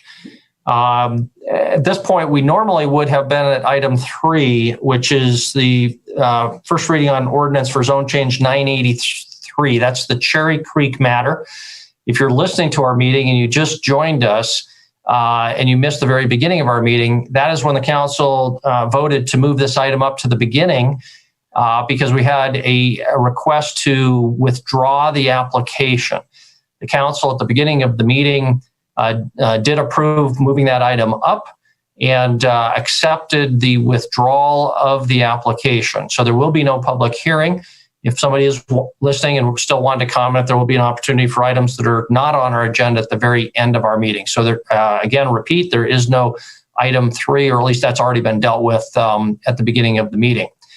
So with that, we'll move on to item 4 on our agenda.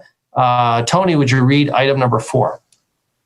Item number 4, public hearing and resolution to amend the limits of annexation map. Staff recommends approval. Action, approval, or disapproval of staff recommendation. Wyeth, are you our presenter? Mayor and council, yes, I am here. I'm just getting my slides up here. Okay, very good. Yes, thank you and good evening. So this is an item regarding amendments to the limits of annexation map. The council heard a presentation that I gave on this at your work session on September 21st. Are you still seeing me? We're seeing your screen just fine. Okay, very good. Just getting, okay. So we had a work session on September 21st and I went through recommendations that we had presented. We do have one additional property that Chris, City Administrator Chris Kukulski mentioned at the beginning of the meeting and also had mentioned to you in his weekly report last week. And I will get into the details on that here in a moment. So the limits of annexation map and policy review, this is a process that the city and the staff conducts and the city council is involved in basically on an annual basis, and it's tied in with our review of our capital improvement program. So the way the policy is written, when the CIP is being reviewed for updates, we also look at the annexation policy and map. 2020 has been a little bit different schedule. Normally, we would have brought recommendations to you in late spring, early summer, and with some of the things that were going on regarding obviously COVID, and then also the city's involvement in work on the public safety mill levy at that time, we had some, things were backed up a little bit. So we're bringing some recommendations to you now. It's important to note that despite that, we're continuing the next round of reviews with where property owners can make requests, and the annexation committee will review those this winter. November 13th is the deadline for new requests, and so we'll start this kind of process again, and we'll stay more to our regular schedule. The committee is made up of representation from all the different departments in the city, as I've got here on the slide. So it's all staff representation, either director level or senior level staff who provides input when we go through these processes. And this committee's been established since the annexation policy was first and the map were first put into place back about 18 years ago. Just wanted to show you what the current map looks like. This one was the last time the council adopted the map in April of 2018. Obviously, we've had some annexations and such, so you're seeing a static map, but just to orient you to the way the map is laid out, the blue area is what's in the city limits currently. The red area is what's called the city annexation petition area, which is areas where a property is within that area, they can petition to annex to the city at any time and go through the annexation review and process that comes to city council. And then the orange area is what we call the long range urban planning area, which is an area the city's recognizing for future city development, but is at a point where we're still analyzing, the way services would be delivered and what the property owners are looking at doing in sort of a longer range time frame. We do look at, for any map amendment, there's criteria, and those criteria include the distance from existing city services and response times, the capacity and location of existing facilities and future upgrades or construction of new facilities. And that's a lot where the CIP comes in, or in the case of some of the situation we're dealing with now with the Inner Belt Loop project going forward, things like that affect where services and where city infrastructure might be built. We look at costs of services, effect on existing city residents, and then conformance with all of our adopted plans and policies. And that can range obviously from the CIP to things like the growth policy, water and sewer master plan, transportation plan, and other guiding documents and policies that we have. The types of amendments that are considered, basically a property owner can make a request for a map amendment, a city department can do so, or the committee can make recommendations. What you're seeing this round is committee recommendations and recommendations from city staff. We did not have any property owner requests last winter and spring, and we don't have any city departments that have city property that they might be making a request for, which we've had in the past for parkland and public works as well. But in this case, these are all recommendations for changes, really to help position the city, working with property owners where development activity is planned to occur or may be occurring, and we're trying to make sure we've got that coordination going forward. And then the amendment types are obviously you can make a request to bring property from the long range area into the red area, or areas where property would be brought into the long range area from outside of our map jurisdiction.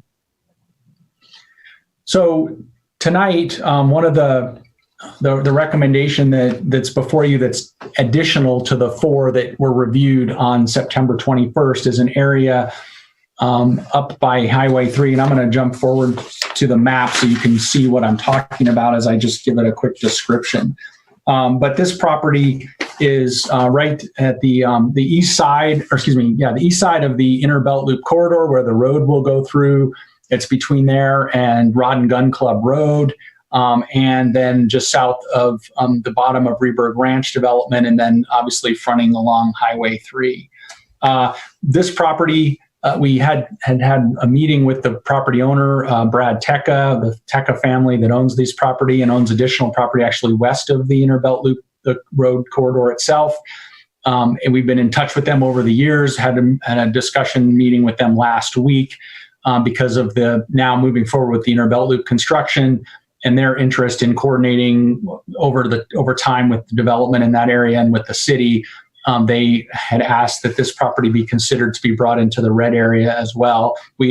Staff was already recommending this property to the east of there, where the Blaine family owns a significant amount of property, that we look at that as well. And really, this is all being recommended because with the Inner Belt Loop project, with the Skyline Trail project, with the way this whole corridor could develop, we want to make sure that we're both working with the property owners, they're working with the city, and we're really in close communication as we start to move forward to build the road corridor, the road itself, as well as figure out how the utilities are going to be expanded in this area. So this is where you're seeing this initial piece coming forward, and the TECA, Mr. TECA, Brad TECA, is very interested in developing within the city, and so wants to make sure we're all having kind of that same discussion and looking forward for that type of development.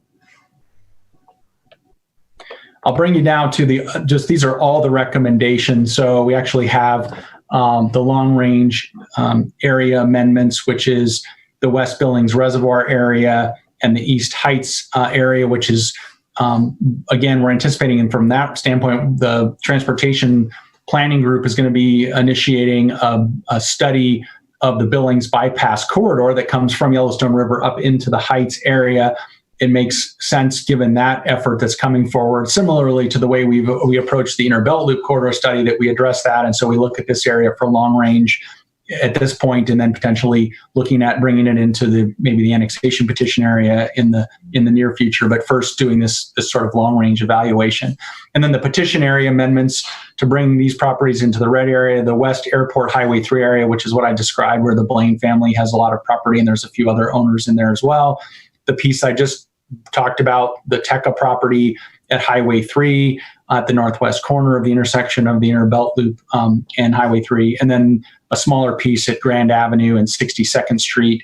It's at the northeast corner, and that's a piece that's very close to city services and is in an area where 62nd Street is going to become a connection point for the city from Rimrock Road down to Grand Avenue for utilities and services. And so we're making that recommendation at this time as well. I'll bring you back to this map. This is the proposed map with the revisions as we've discussed tonight and as were discussed at the council work session on the 21st. So you're seeing these areas as recommended, this area being brought into the long range area, these properties being brought into the petition area. This piece right here was the one at 62nd and Grand I was describing at the corner, and then the area here west of the reservoir area and along the 48th Street corridor, where we would be looking at again, at this point in time, at the long range implications of this, but certainly with the reservoir project going forward, wanting to anticipate, that we do some analysis and look at how this area would be brought in as well. So with that, I will get to the last slide here and be happy to answer questions. It looks like I will unshare my screen.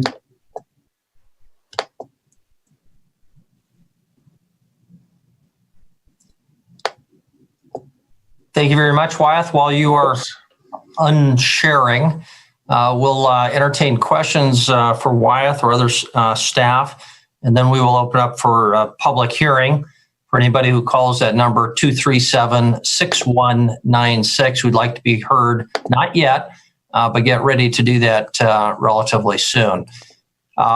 So, Council, are there questions for staff, Wyeth, or anyone else on staff relating to this matter? And I can only see a few. I'm having Mayor, I'm sorry, this is Wyeth. I'm having problems trying to stop sharing it. I don't know what's going on. I don't see any of you right now. Yeah, we can still see your screen. I don't know whether, Tony, you need to do anything to allow de-sharing. But we'll continue with questions while you try to work that out. I go ahead and raise your hand, council members. I can scroll back and forth in case you have questions. Councilmember Neese, I see your hand up, and don't be afraid to shout out council members in case I don't see you. Thank you, Mayor.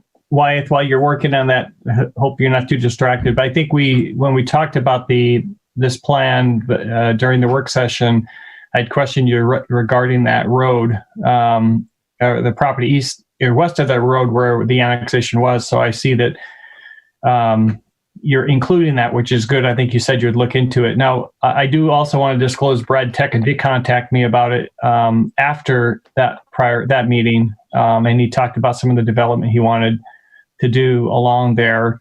And so just as a full disclosure, I have talked to the owner of the property regarding that. But thank you, Wyeth, for looking into that and getting that added, because I thought it would be a good add to the annexation map, and that was before I talked to the landowner. Thank you. Thank you very much. Councilmember Neese, just because you did, I'll also mention that I met with Brad Tecca. It's not a quasi-judicial matter, so I don't know that there's any need to disclose that, but obviously out of full disclosure, full transparency, happy to do so. I also met with him. And a number of years ago, 5 years ago, probably, I represented the Teccas on a matter involving a cell phone tower that they have up there on that property, but not on this matter, and haven't had any legal representation of them for many years. Any other questions or comments? Councilmember Ewald, and then Councilmember Tariki. Thank you, Mayor.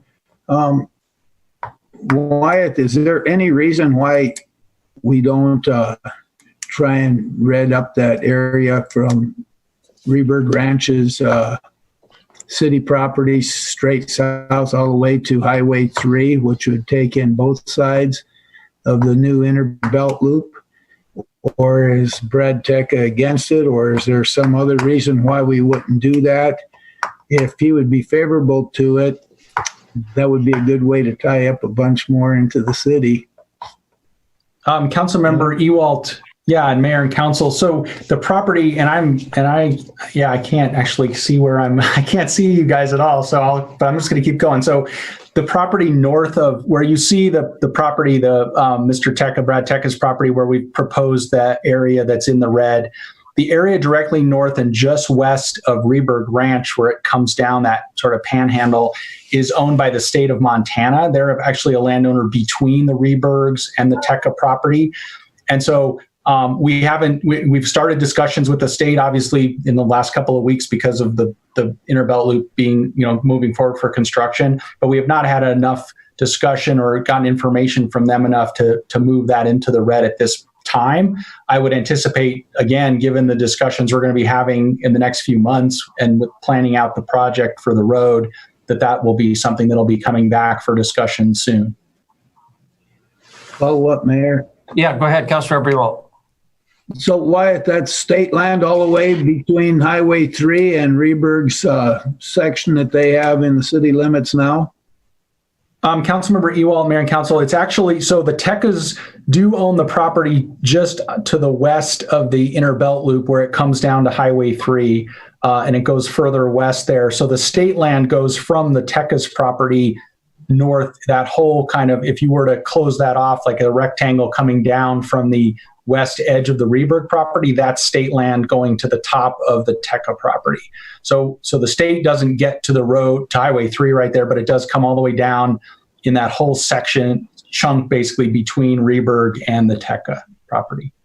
Okay, in your display, in your statement there, you said the property northwest of the inner belt loop and Highway 3, which would take in that property.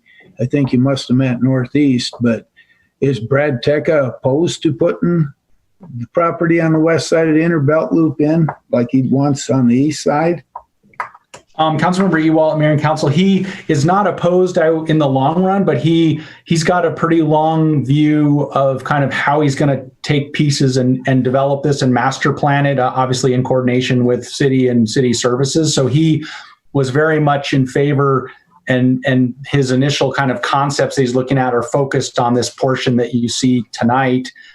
In the next, I'd say, 5-year time frame is what roughly, and again, I don't want to hold anybody to that, but that's kind of the discussion level that we were having, that they would be focused on this, and then they would master plan the whole thing, but then they would move to the west at a later time. They're still continuing to farm all this property, and they're wanting to try to balance that as they move forward with development, and then gradually develop out and cease farming eventually.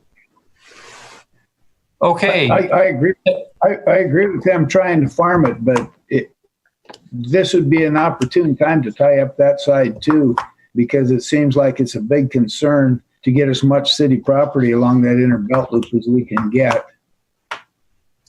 And that's my only reason for asking that. Yeah, thanks. I mean, Councilmember Ewald, Mayor and Council, I think the long term is that we would do that. I think partly what we're trying to do is both be sort of manage expectations both on the developer property owner side and the city side as we work through not just the road construction, which is moving forward and we have the funding for, but as we figure out the utility connections and strategy in this area. So I think that's partly why you're probably going to see some pieces come in here in the next year or two as we move forward with the road project, and not that we don't have that expectation in the long run. Thank you. So we'll definitely keep our eye on that. We'll recognize Councilmember Joy in just a second here. Wyeth, it doesn't look like you're able to de-share. So we'll continue to put some questions to you, but at the point where we go to public hearing on this, I guess what I'd suggest is you just close out of your, shut everything down, leave the meeting, and then come back. And yes, and then you can participate in that way if needed. So yes, Mayor, I totally agree. I will do that whenever that's appropriate, because to do so. But we don't want to interrupt questions for you, Councilmember Joy, or other comments. Councilmember Joy. Thank you, Mr. Friday. It says Alt S. Press Alt and S to stop sharing screen. Maybe that might work. Okay, Councilmember Joy, I'm trying that too to see. I don't know I've really locked up pretty. I have tried to stop his sharing also, and it's locked. Normally I can handle it on my end and nothing's happening. Okay, the computer gods are unhappy. We understand. Councilmember Tariki.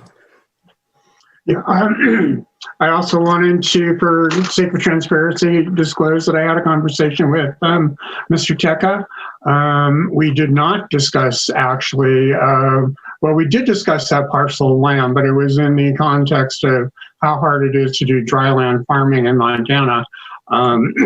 We did have a long conversation, however, about opportunities to develop there versus opportunities to develop in the downtown area as well.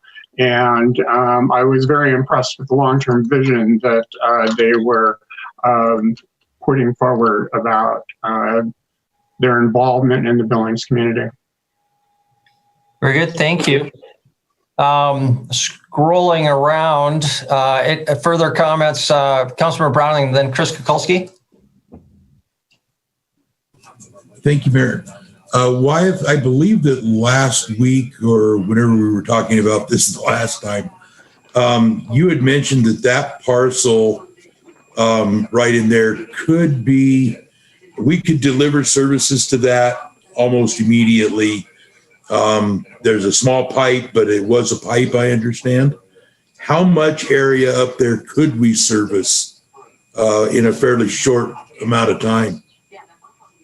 Councilmember Brown and Mayor and Council, I would, on any of the real details, I would have to defer or follow up with you after further conversation with Public Works Engineering. There is some infrastructure, but it is limited, and it also there's a lot of coordination regarding the city does have the lagoon system in Reberg Ranch and then water running up there. So there's some potentials for how that can connect into this area and expand services.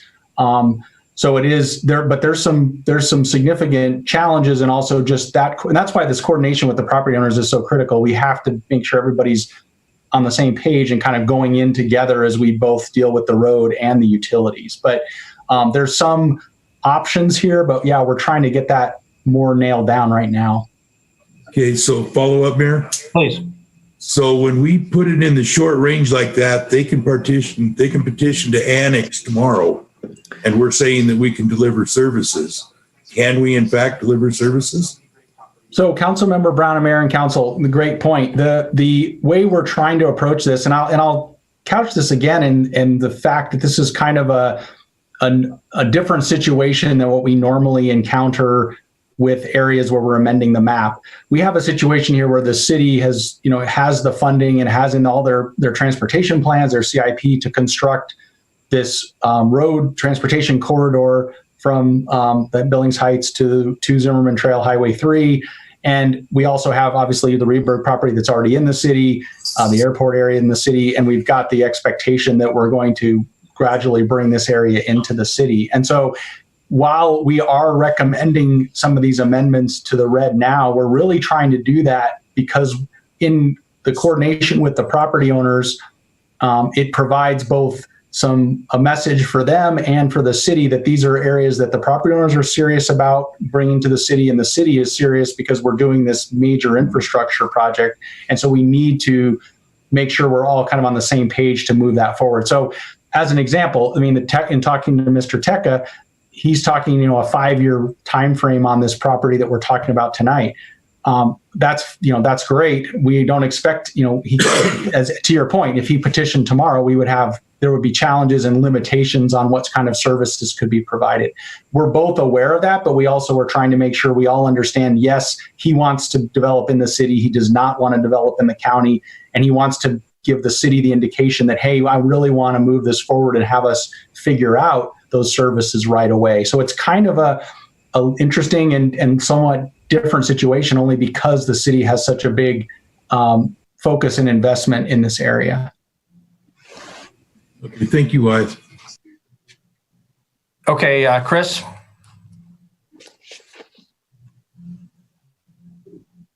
Sorry, I was on mute there. Thank you, Mayor and Council and Wyeth. I think you really summed it up well. It is, I do want to remind the Council, I'm learning about this system that we use, but it is not required statutorily that the city be the one who provide those services. So the example, I've been involved in a number of times, developers, they have to have access to utilities, but developers have made significant investments to say upsize that pipe to make it meet their needs. So just because we say it could be served doesn't mean our dime has to be spent to fully serve it. More importantly, I wanted to express my excitement in the conversation with the Teccas. It was really impressive. They are looking at long-term quality design, quality development. So to Councilmember Ewald's concern about the other half of their property, I mean, this isn't guarantee anything what they're doing in this step, but I got no indication from them that they want to maybe play games and see if it works out for some. And then if it goes well, we'll bring in the rest. I think they really want to do it right. And I wanted to, frankly, send a clear signal to the Blaines, as well as the Rebergs, that the Teccas are really kind of between them both. So Debbie's going to have to answer those questions specific to utilities, but I think it's an important signal that we accept the Teccas' request tonight. The other issue I wanted to touch on, and actually it's a question for Wyeth. Sorry, Wyeth, I didn't catch this earlier. Can you tell us what is going on at the corner of 62nd and Grand? Because there's been dozers moving dirt all around. There's a little cul-de-sac that just went in that's not curb gutter. Is that development, did that get approved by the county out in the county? Council members and Chris, my understanding is, and I don't know, I can't see if Monica, our planning division manager, is still on, but if she is, she can chime in here too. We've been in discussions with that property owner for the last, I guess, close to a year now.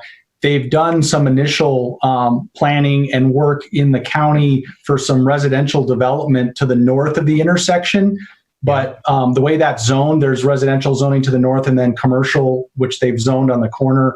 And our understanding has been, and they've been actually talking in contact with us a lot regarding these map amendments. The interest at the corner is to bring that property into the city and serve it in the city, and eventually, the rest of that property. So they're definitely making some moves to get things ready. I don't know. We did hear at one point they were looking at some commercial and even some storage type applications, but I'm not sure if that's moved very much forward. And I know they've been asking us about these map amendments right up until about a week ago.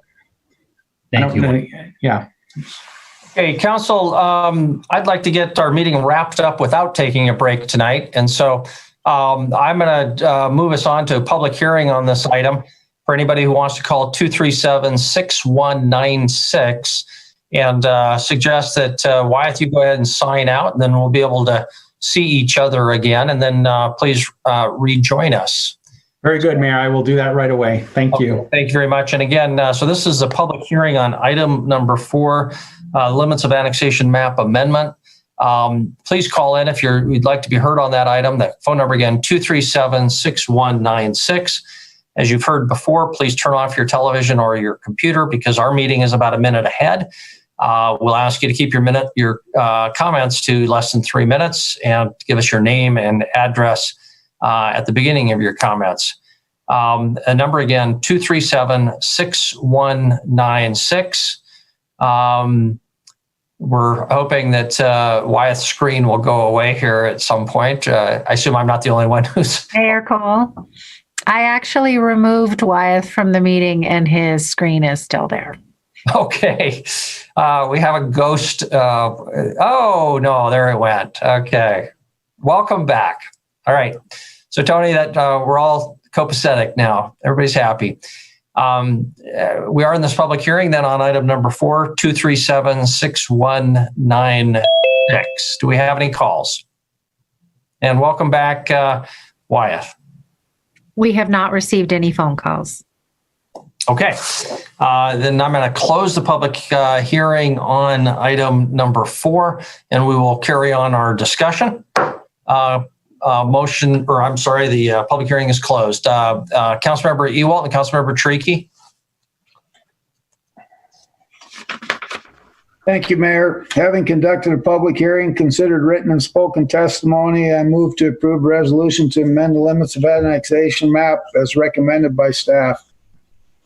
Thank you very much. Is there a second? Council member Neese is moving his finger, so he gets the second.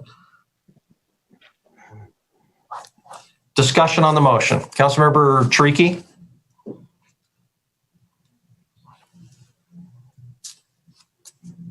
Councilmember Treaky, you're muted. There we go. I guess this is for either planning or public works. Given the limited resources up there, does it make sense to limit the addition to the immediately annexable section to parcels that are touching on Highway 3? Councilmember Treaky, would you explain what would that exclude? You're talking about excluding something. Yeah. So the original ask for part 3 there had looks like about 15 parcels that are being included in there, and of those 15, only about half of them actually touch on Highway 3. Which is where I assume the infrastructure is at. Okay, Wyeth, can you comment? I didn't realize there was that many various parcels involved, but it's still these are all the Tekka properties, but also maybe the Blaine properties. Councilmember Chariki and Mayor and Council, the area, and I think hopefully I'm understanding you correctly. There's properties right along Highway 3, east of Rod and Gun Club Road. That are directly along Highway 3, and then behind that are all additional properties, as you described, going up toward the airport and up toward Reberg Ranch.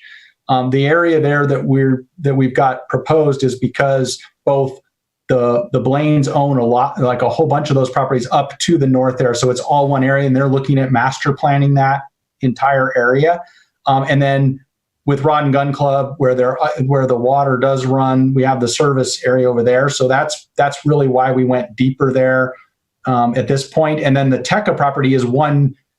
It's the whole piece from Highway 3 up to the bottom of Reberg Ranch is one property.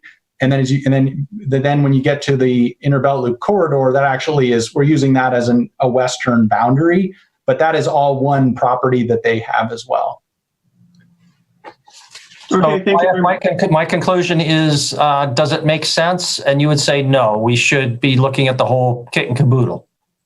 I'm sorry. Yeah. So Mayor and Council, right. Yeah, we should, given both the ownership, the planning, and the discussions with those property owners and what we're trying to do there. Yeah. Yes, the staff believes we should keep it that way because of the whole area that's being influenced. Okay. Thank you. Other questions, or we've got a motion, other discussion. Councilmember Brown. Thank you, Mayor. I just want to say I'm really excited about this. This is kind of exactly what I had hoped would happen. My concern, not even a concern, just I think it's important that, once we make this change, it's really important that the city be on the ball and really look at how we service that area over the next few years, so that these folks can annex in and can start, working on some of that development.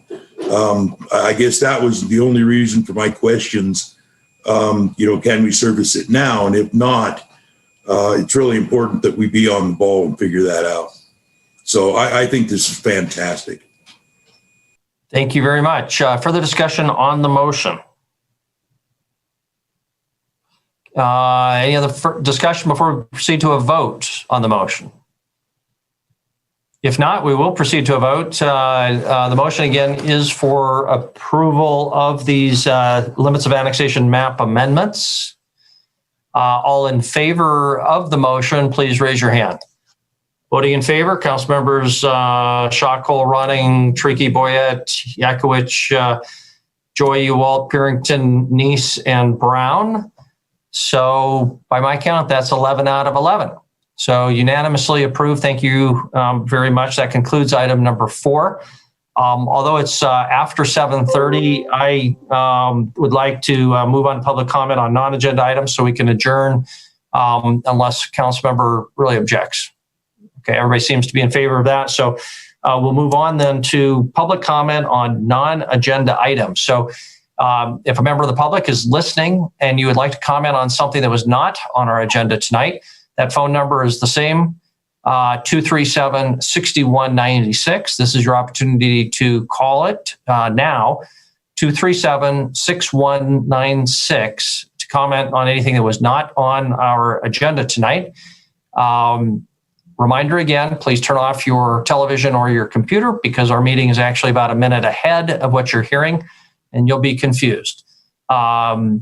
Please keep your comments to less than 3 minutes. Tell us your name and address up front.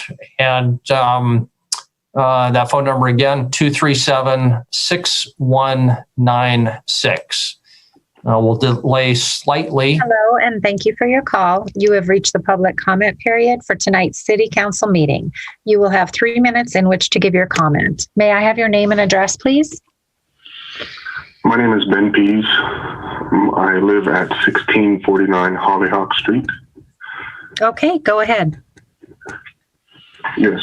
I'm calling on behalf of Indigenous Peoples Day, Montana, to organize or to advocate for the passing of Indigenous Peoples Day and the replacement of Columbus Day on October 12th.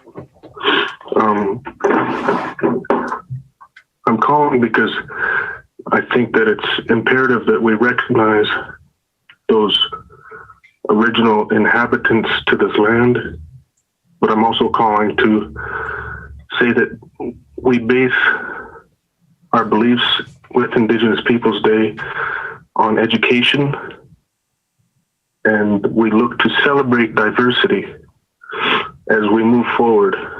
We also look to normalize diversity, especially within the city of Billings, the state of Montana, and everywhere else in the United States. I think that we can focus on accurate history, accurate education, and we could bring color and diversity to Billings in celebration in many different ways. We can focus on Montana Native tribes. We can also focus on Indigenous people from across the world in celebrating their culture and their knowledge, their traditional ecological knowledge, philosophies, ontologies, and pedagogies.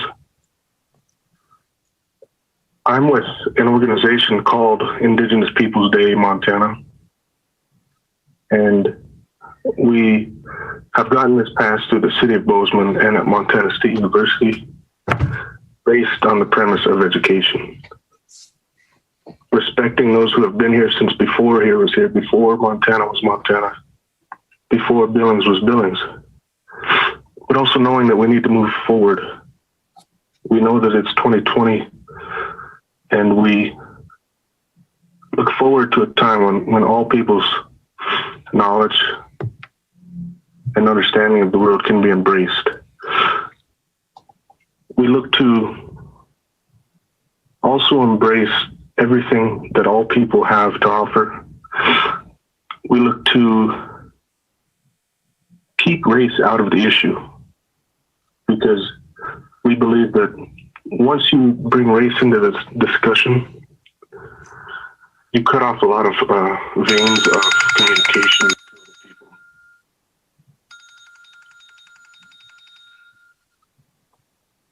Okay, were you ready to wrap up, Benjamin? Yeah, just one last point. With a possible passage of Indigenous Peoples Day Montana, like I've said already, we hope to not ever forget about the things that people like Columbus did, the atrocities, but we also look to, like I said, embrace education and advocate for education. Look at the things that Billings can bring in, the types of celebrations and infusions of economy.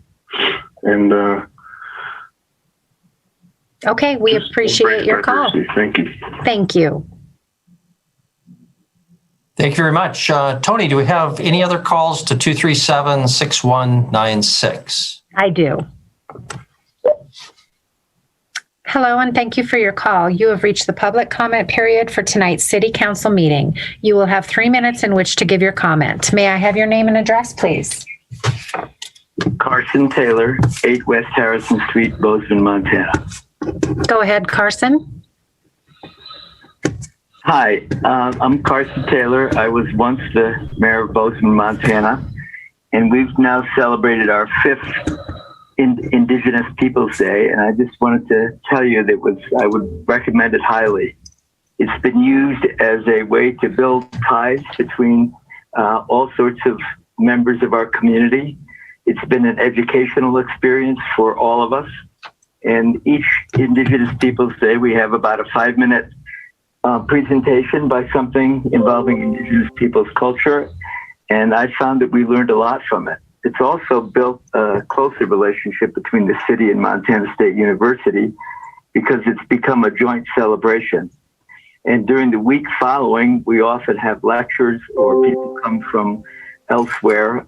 Today we had the poet laureate, who's a Native American, speak as well to Montana State University. So it's worked really well for us, and I highly recommend it. Thank you for your time and listening to me. Thank you for your call. Thank you for joining us, Mr. Taylor. Thank you. Take care now. Okay. Thank you very much. Tony, other calls. Hello, and thank you for your call. You have reached the public comment. Hello, and thank you for your call. You have reached the public comment period for tonight's City Council meeting. You will have 3 minutes in which to give your comment. May I have your name and address, please? Hi, my name is Sonia Davis. I live at 341 Wyoming on occupied Crow land. Okay, go ahead. Okay, hi, Council. I just wanted to say Happy Indigenous Peoples Day. I would like to publicly thank Council Member Penny Ronning and Mayor Bill Cole for making the proclamation at the beginning of this meeting. I would like to encourage the council to explore more ideas about recognizing Indigenous Peoples Day in place of what has formerly been known as Columbus Day, as in fact Christopher Columbus did not in fact discover America. Today and every day, we must remember and celebrate the peoples who were here first. It's time to recognize that celebrating the life of Christopher Columbus is the same as celebrating the erasure of Indigenous existence. It is an act of violence, not solidarity. By commemorating Indigenous Peoples Day, we recognize colonization continues today and perpetuates oppression against Indigenous sovereignty and self-determination. Changing Columbus Day to Indigenous Peoples Day is a step forward towards disrupting these oppressive systems and shifts focus to recognize, honor, and celebrate Indigenous peoples, knowledge, histories, traditions, and lands. It is an opportunity to learn about the people whose land we are on and to take action in supporting the rights and sovereignty of all Indigenous peoples.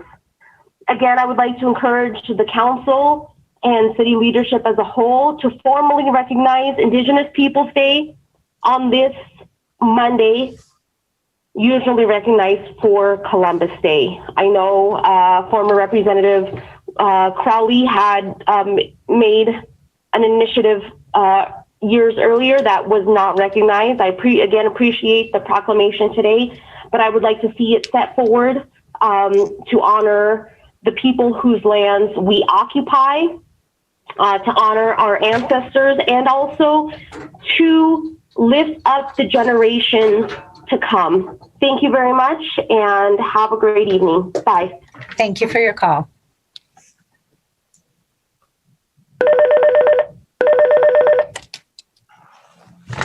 Hello, and thank you for your call. You have reached the public comment period for tonight's City Council meeting. You will have 3 minutes in which to give your comment. May I have your name and address, please?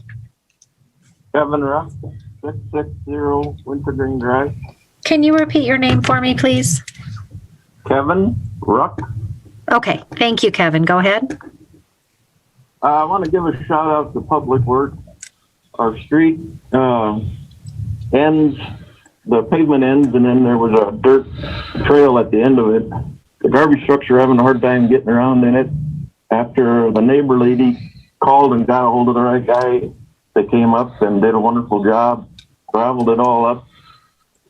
And then the second thing, I recorded your meeting, but this 12-inch weed that has to be reported by the public, I would like to see the city officer that takes care of this be able to do if he sees 12 inches of weed, he should be able to address it. And then 12 inches of weed, once you cut that down, it looks like a mess. So if you guys could do anything, I'd appreciate it. Thank you. Thank you for your call, Kevin. I do not have any more phone calls. Okay, thank you very much. I think people have had an opportunity, so we will close the public comment period on non-agenda items. Thank you to all of the callers. With that, we'll move on then to council initiatives before we adjourn. Councilmember Ewald.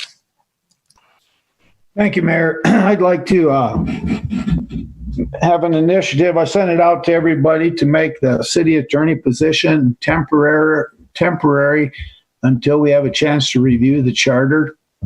There's other things we need to review the charter on, but I'm bringing this forward for some discussion. The position is going to be vacant. If you're going to make any changes, that's the time to make them. So that's my initiative. Okay. Just to clarify, the initiative is to actually take action, or Brent or Chris, maybe you can just kind of remind me what the procedure here. We'd need to get this on an agenda item so that there was actually an opportunity for public input, I assume. So our step here is what exactly? Chris or Brent, do you want to comment on kind of the procedural? So Brent, sorry, thanks, Mayor, and Brent, please kind of chime in. Thanks for jumping on to help me out. I think it's fairly straightforward. When you read the charter, we could pull it up here in a screen share. There's just a single sentence statement that all departments report to the city administrator. So I would imagine it's an amendment. The council can put a ballot measure or put a measure. I'm sorry, it's not a ballot measure. The council can, by passage of an ordinance, place an amendment to the charter in front of the voters for the voters to consider at a future election. And that would be how you would change the reporting structure of any of the departments in the organization. Brent, could you add any clarity to that or any or other specifications?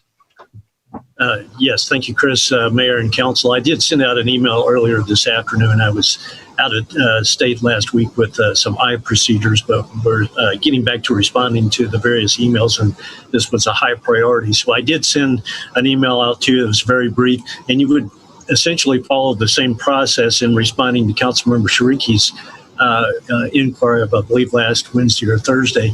You would follow the same exact process that you did recently for your successful public safety mill levy. You would pass an ordinance that basically summarizes how you want the charter to read, and then you would pass a companion ballot resolution that would contain the ballot language that you're asking the voters to consider. And there might be more than one part of the charter that you might have to amend, but I think Mr. Kukulski is correct with the main amended part of that charter concerning the departments that all report to the city administrator. Okay, further questions then for staff or on this matter? Councilmember Brown?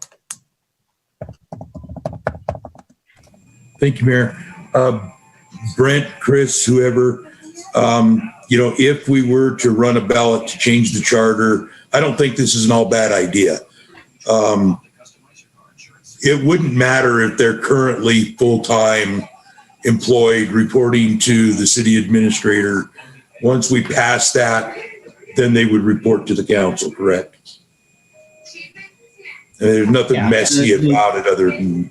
Yeah, in theory, who the individual reports to, it'll certainly be of interest to candidates interested in the job, but it doesn't necessarily, I can't say with any level of assurance what impact it would have on candidates interested in the job. For all intents and purposes, you could assume the same individuals would be interested, and the direct reporting would change if and when the council or the voters approve the change to the charter.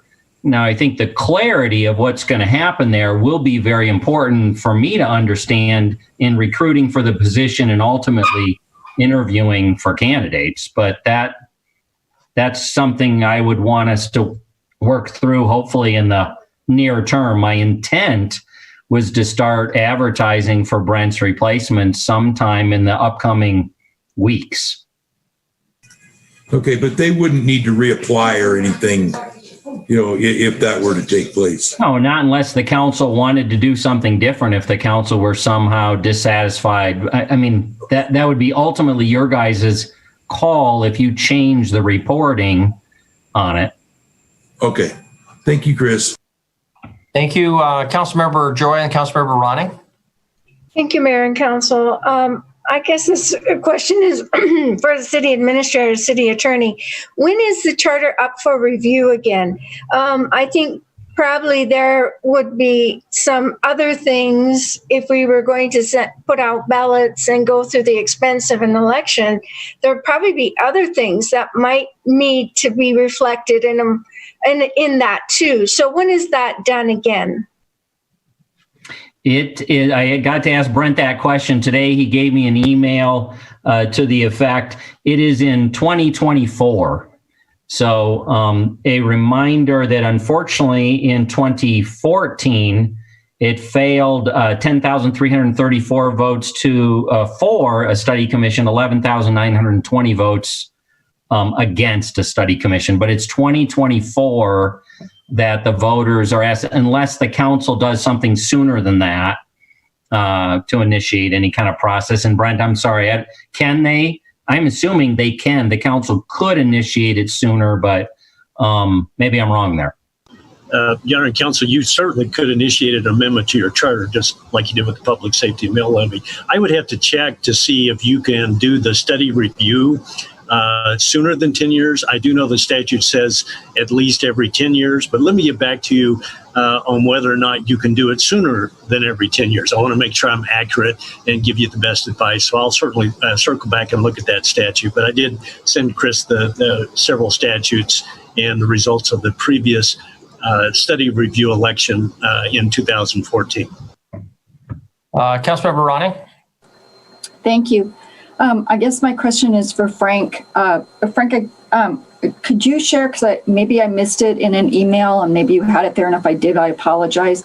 But could you share your reasoning for this and why you feel this is something that we need to move forward with, and if there's a problem you're trying to solve or the benefits you're trying to seek as a result of this initiative? Thank you.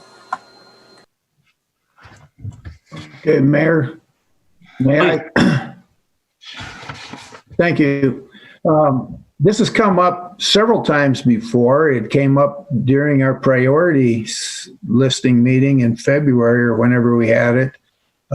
It's been brought up before that even, where the council's been considering their own attorney, but if we could be involved in picking the city attorney, we wouldn't be spending money twice. It would just be for the same position. So there's a reason. I mean, I talked to Larry Brewster, who used to be from the Heights, and he said it was brought up several times when he was serving on the city council before. And it's one person in charge, or we get more people to have a decision in it. And I don't know, it's a pretty important position. It's vacant. That's the reason I brought it up. If the position is becoming vacant, that would be the time to make a change if possible. So that's the reason for it.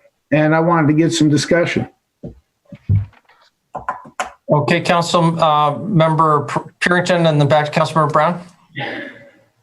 Thank you, Mr. Mayor.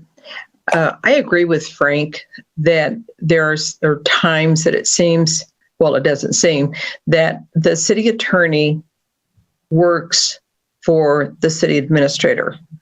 But does he work for the council? Because things go back through Chris. So I think it's important on some of these issues that we have had in the past that council has a clear path forward in their decision making. And I'll use an instance.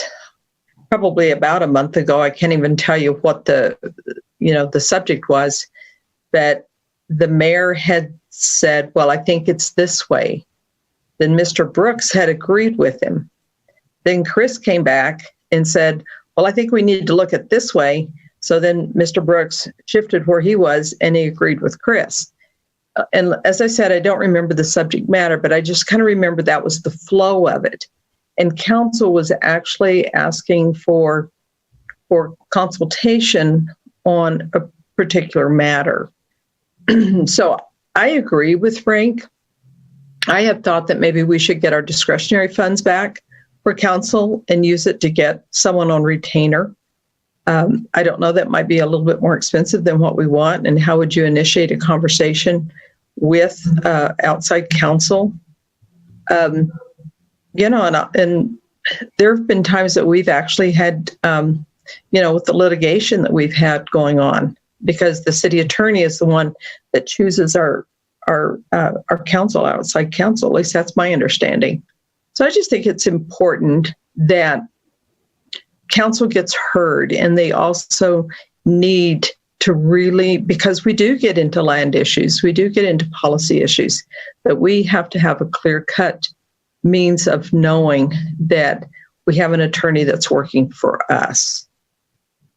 And I mean no disrespect at all to Brent Brooks, because I think you do a good job. I really do. But I'm just saying, I think moving forward, that is part of my position with it. Thank you very much. I think I recognize Councilmember Brown and the Councilmember Joy. I'd just like to respond to Penny's question as far as I'm concerned. I know that, when we negotiate anything with the city administrator, we've got to use a different lawyer. It's a conflict of interest for Mr. Brooks to do that. Our ethics, when we had our ethics board issues, there's another conflict there. There's several conflicts that are built into it. I don't know if that means that the city attorney needs to work for the council. I don't know. But I think that those questions need to be asked, and is there another way to do it? I think the council that we have contracted with or used in the past, Mr. Singer does a great job. And I don't know that there's anything broken, but I think, like many other things in the charter, I think it should be looked at. And I think the council does need to have some type of a representation. Just my thoughts. Councilmember Joy. Thank you, Mayor and Council. Well, I think I haven't given this idea a lot of thought, so I can say my thoughts are very preliminary because I haven't given a lot of thought. What happens if the attorney for the council needs to talk to the staff? If they only represent us, could we also get into some conflicts where staff is required to answer questions to the attorney that only answers to the council? Would we be solving a conflict, or would we be making a deeper conflict? Thank you. Okay. And just a clarification, the city attorney represents the city, but and in that sense, he has a duty to you and me and every citizen and the city as a corporate entity. But it is correct that his boss is the city administrator. So that's a technical distinction, I guess, but one that should be made. Other hands I saw, Councilmember Shaw and Councilmember Boyette. Thank you. So a couple of points. I agree that I think there's more issues with the charter than just this one. And I think we probably absolutely should have that conversation and address them. To me, I would feel a lot better about having a study commission or something that we can fall back on versus just this is an idea that might work. That to me is a little scary water to get into. But the second piece for me is that, and this is I'm just going to put on a PR hat for a second, but if I'm a citizen, and I am of this city, and I'm hearing that elected political officials are hiring the city's lawyer, that would make me quite nervous. I understand where the idea is coming from, and I think it's not a bad conversation. But to me, I could easily see this process becoming very politicized, and that becoming an issue that I think, with all of the legal stuff that the city's already dealing with, it adds an extra layer to it from my perspective. So, but again, if a study commission comes forward and says this is a great idea, that's a whole other conversation. But that's kind of where I'm sitting with this. Thanks. Thank you very much. Councilmember Boyette. Thank you, Mayor. Maybe for Chris or Brent, other cities that have charters, are they the same way as we do it, or do they have where the council as an attorney and a city administrator? Which one would be the most practical and normal? Or do you know give me some background to look at? Chris, so Councilmember Boyette, Mayor, what I would tell you is most common, and it really has very little to do with the charter. It has to do with the form of government or the management of the government. We have a council manager form of government. We got a charter, but you could have a charter, home rule charter with a strong mayor system or a council manager form. I don't have an exact number for you, but I would tell you, Councilmember Boyette, it is far more common in a council manager form of government to have what we have, which is all department heads report through the city manager. That being said, there are two positions that I've seen occasionally that have twists to them. City attorney is one. Sometimes the city attorney does report directly to the council. I would say rare, but not unheard of. The other one, interestingly enough, is the city clerk. I've actually dealt with both of those scenarios in my time in Montana. In Kalispell, they changed it from the city attorney reporting to the council and the city manager to just the city attorney reporting to the to the manager.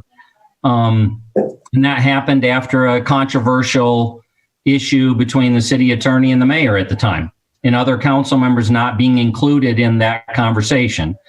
In Bozeman, it was the clerk and the manager that reported to the council. When we did put forth a charter through the study commission that was changed so that all departments, all employees reported through the manager. So it's not unheard of, rare. My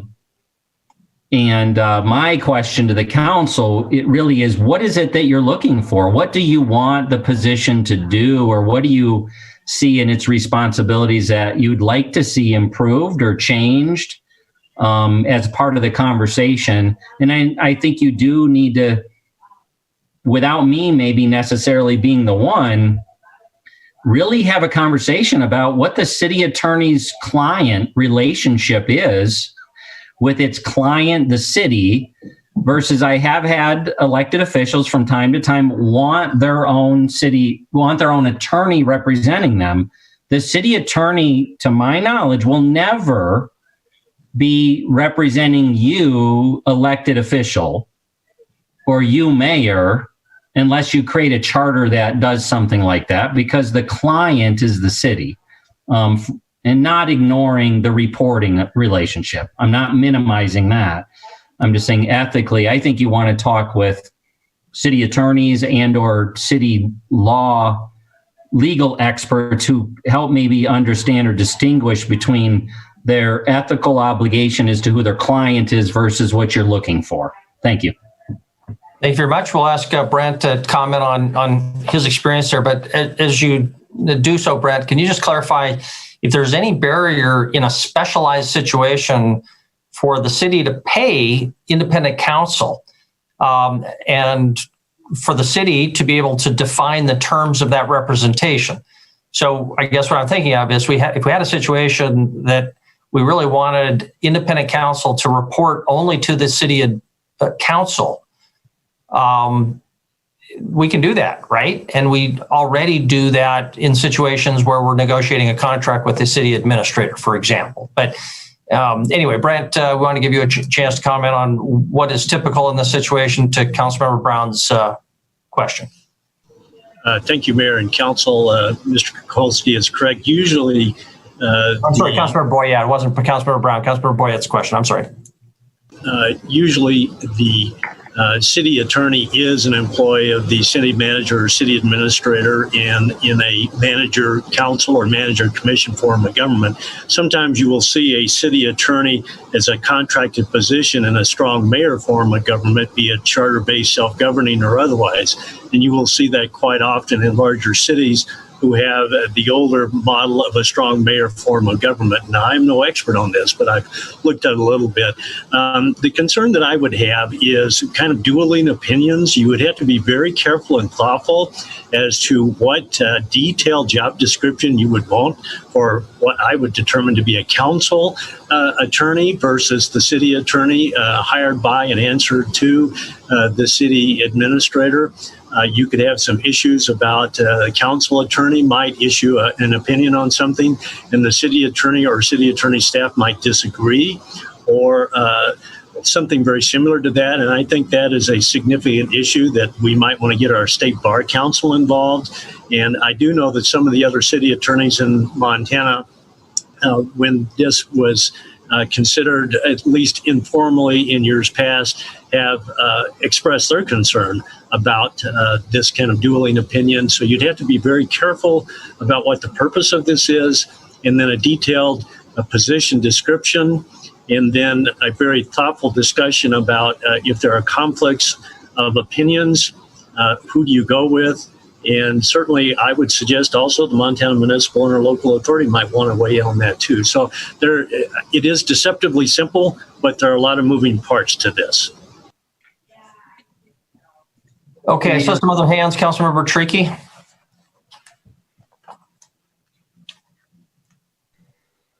Running at the wrong screen again. So I'm still not sure exactly what it is that we're trying to fix here. I understand that there are times when council feels like they need legal advice, and I know that in the past what we've done is basically gone out and hired them, which I think is fine. I have no problem with that. I think it's important to realize that this council is not necessarily the city, and the things that a city attorney is going to be doing for the city are are very broad indeed, and I'm not sure that the council necessarily wants to be brought in on all of those different types of details and whatnot. So yeah, if we want to go out and engage an attorney for the council, I'd be willing to support that. But as we're talking about it right now, I do not think that the city's attorney should be reporting directly to the council. That just doesn't make any sense to me. And I don't see what the problem is that it's going to solve. Because if it reports to us, then on issues where we have differences, then the city's going to need a separate counsel that's on there. So 2 entities, you need 2 lawyers. Anybody that watches law shows on TV will tell you that that happens all the time. You know, when in a, you know, who you represent is a very important issue when it comes to the law. Absolutely. Just trying to clarify for our discussion now exactly what is before us. There is a council initiative, and correct me if I'm wrong, Council Member Ewald, but as I understand your proposal, it is to, well, again, we don't have anything that's been on our agenda formally. So it would be to send, and I'm putting words in your mouth to some extent here, but to send staff back to prepare whatever paperwork, presumably a resolution, directing the city administrator who currently has the power to hire and fire other staff members to make the new city attorney, when that position is filled, a temporary position so that we can continue this discussion about the role of the city administrator. But the immediate steps would be paperwork to make that position temporary only. Do I have the proposal correct in Councilmember Ewald's mind? Because my understanding is we need to have a vote on this proposal tonight, whether to take this step moving forward. Councilmember Ewald, would you like to comment? And Councilmember or Chris or Brent Brooks on the procedure, feel free once Councilmember Ewald has commented. Councilmember Ewald? That summed it up pretty good, and I think it's imperative that just by listening to the discussion tonight, I'm not the only one that thinks the charter needs to be checked over and reviewed. And so I think if we have a 6-person vote that we review the charter, we can do it. And the only reason I told you I'm doing this right now is because it's a vacant position. That's the time that you would want to make the change. Okay, thank you very much. Councilmember Brown? Yeah, as stated, I don't know that I'll support that. I would absolutely support, going back and looking at our options with the charter. What does that take? Temporarily hiring someone. I guess I was under the impression that we would stay where we're at, kind of in a temporary state. But now that I understand we have to go to a vote, we have to do all that. I mean, we could be stretching out there over a year. And I don't think that's a good spot for us to be in. I would say get them hired, do all that. Let's visit the charter. Let's look at, more things than just this one. And maybe this one ends up getting wiped out. Like I said, I don't know if it's a good idea or not, but it's certainly worth a discussion. But so are other issues on the charter. So, if Frank, if you're thinking, let's just look at the charter, I'd support that. But I don't know that I want to support a temporary city attorney. Okay, thank you very much. Councilmember Boyette. Thank you, Mayor. It's scheduled for 2024 to look at the city charter. We could always upgrade that sooner. Would it be possible in that discussion then to change the reporting relationships of any of the department heads? Maybe that would be the answer. Once we look at the charter, then to look at who reports to who during that upgrade. Thank you. Here, I'll just comment. I have a little file of charter amendments. I call them kind of minor ministerial clarification things. And Councilmember Treaky just nodded his head that he's doing something similar. So that is something I guess I'd like to see before 2024 that we come back to. I saw some other hands. Councilmember Neese. Thank you, Mayor. This has really been some good discussion on this. I've talked to Frank about this before, and I've talked to Chris about it. And there's, this could open up a lot of different things for the council. And so it is something I think we should probably take a look at. I'm agreeing with Councilman Brown regarding the timing of this as far as being temporary. Now, I do have a question for our current city administrator, Brent. If we were to hire a full-time city attorney, Chris hires a full-time city attorney, and then we change the charter, is there any kind of issue with converting that person to now coming over to the council, and then the council just maybe saying, hey, this is not the person we want, and they just fire him? What kind of employee-employee relationship now do we get bound in by having this position permanent through Chris, and then we change it later? Your Honor, Councilmember Neese, excellent question. We would want to research that, but my short answer is it does create some issues because that person may be hired on a full-time basis, and now you're changing potentially the terms of their employment that was not in place at the time they were hired. So you're changing their job description, et cetera. So that's one of the details that has to be thoroughly explored before you make such a change. Okay, Mayor, a quick follow-up on that then? Please. Is it possible then to instruct Chris when hiring the current city attorney to somehow leave within the contract, his contract, some clause saying that it's subject to the council possibly changing the charter to bring him underneath the council instead of city administrator? Well, again, Your Honor, Councilmember Neese, we'd want to thoroughly research that issue. But I think under your current charter, it's very clear that the city administrator is in charge of hiring, supervising, disciplining, firing all city employees. And if I could add, a dear friend of mine I respect highly came out of another state that all the directors in that other state have contracts with the city manager, and some legal analysis, this is literally going back almost 20 years, was there. We need to research Montana law. Our laws are very restrictive relative to this not being a right to work state. And that I've heard a number of arguments made about how those contracts aren't worth the paper they're written on as in the public sector per se. So I have not seen any successful department head contract relationships. Doesn't mean they can't happen or they don't exist.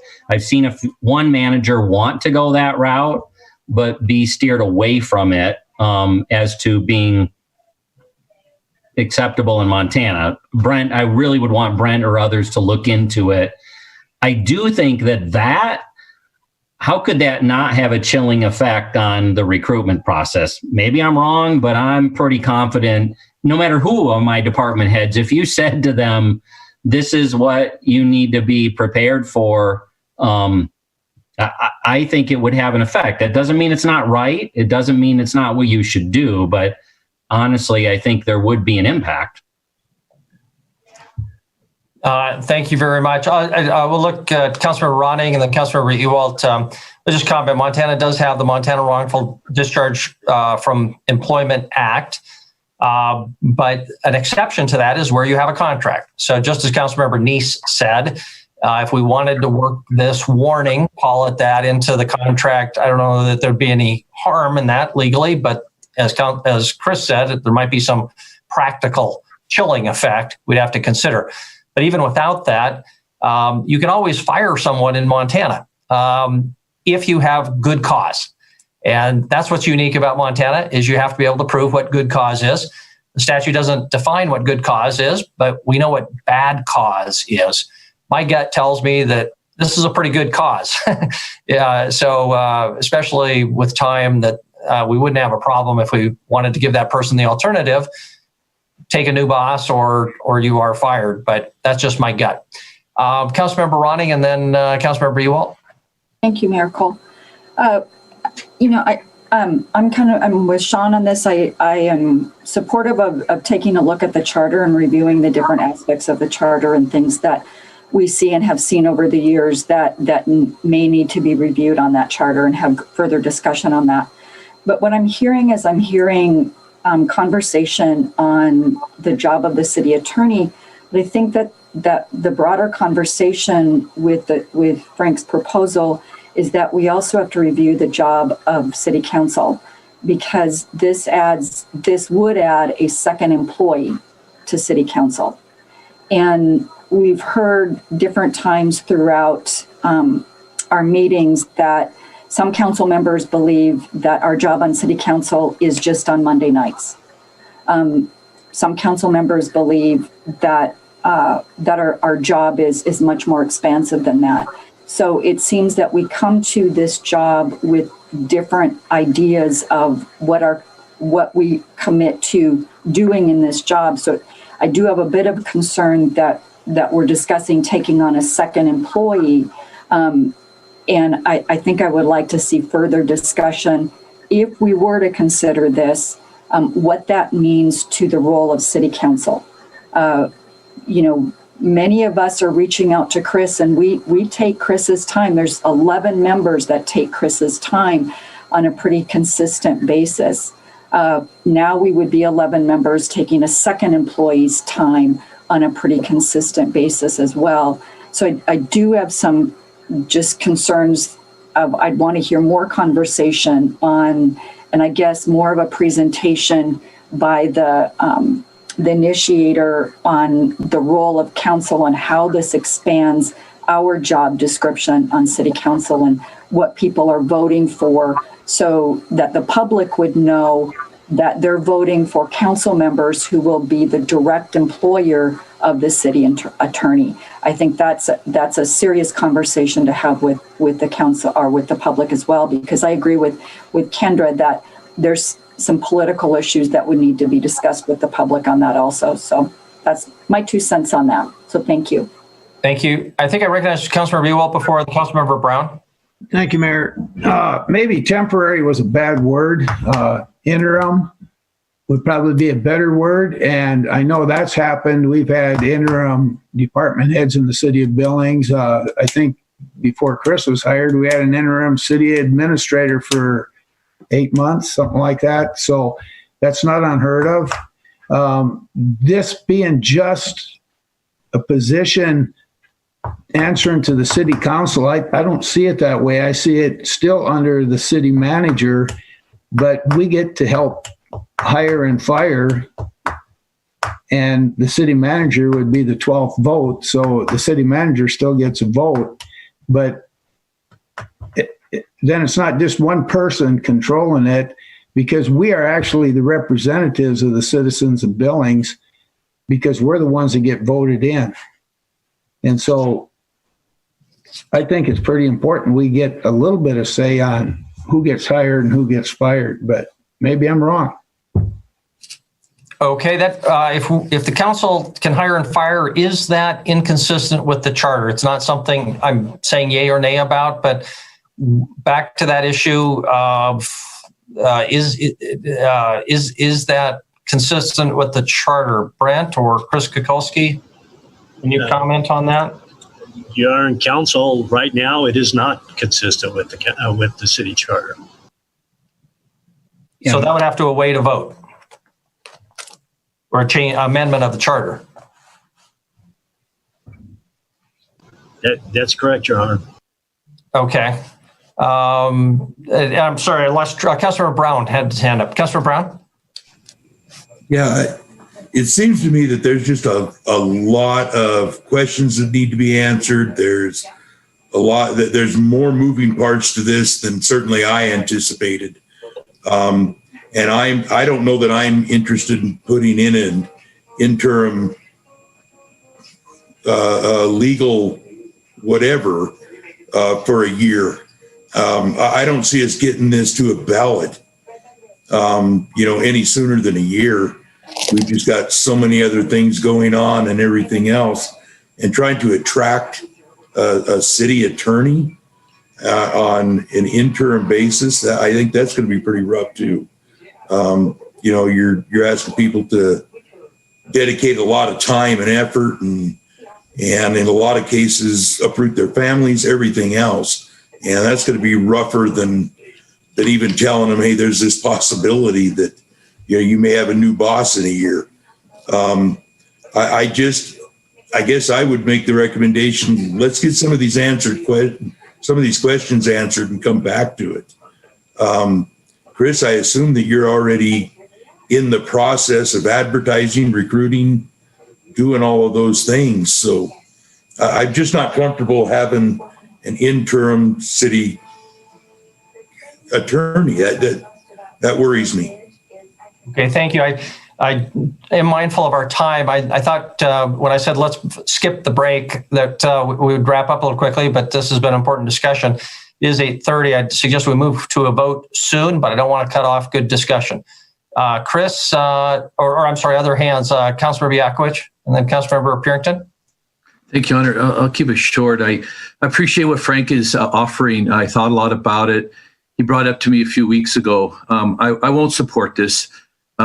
Just to be clear, I really feel what he's saying is excellent, and I'd like him to brainstorm, and maybe Mr. Kukulski would be open to hearing what we would like to see in the next city attorney. That sounds more of our conversation is, Frank, great idea.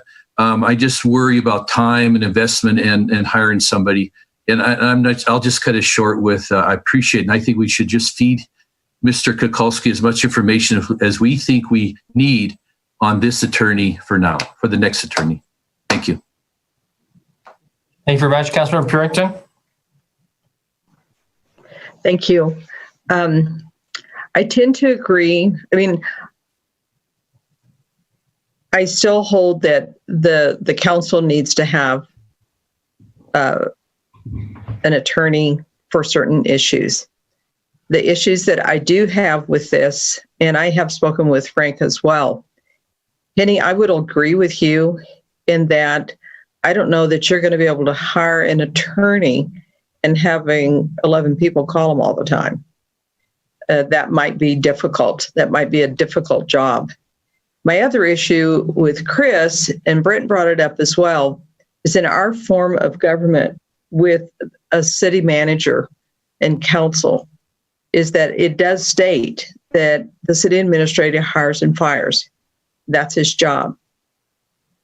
The problem that I see also is we would be forming some sort of hybrid form of government that, as far as I know, it's really not out there. And I know, Chris, whenever you made the comment about, city clerks and city attorneys, and I think a lot of times those are in a different form of government as well.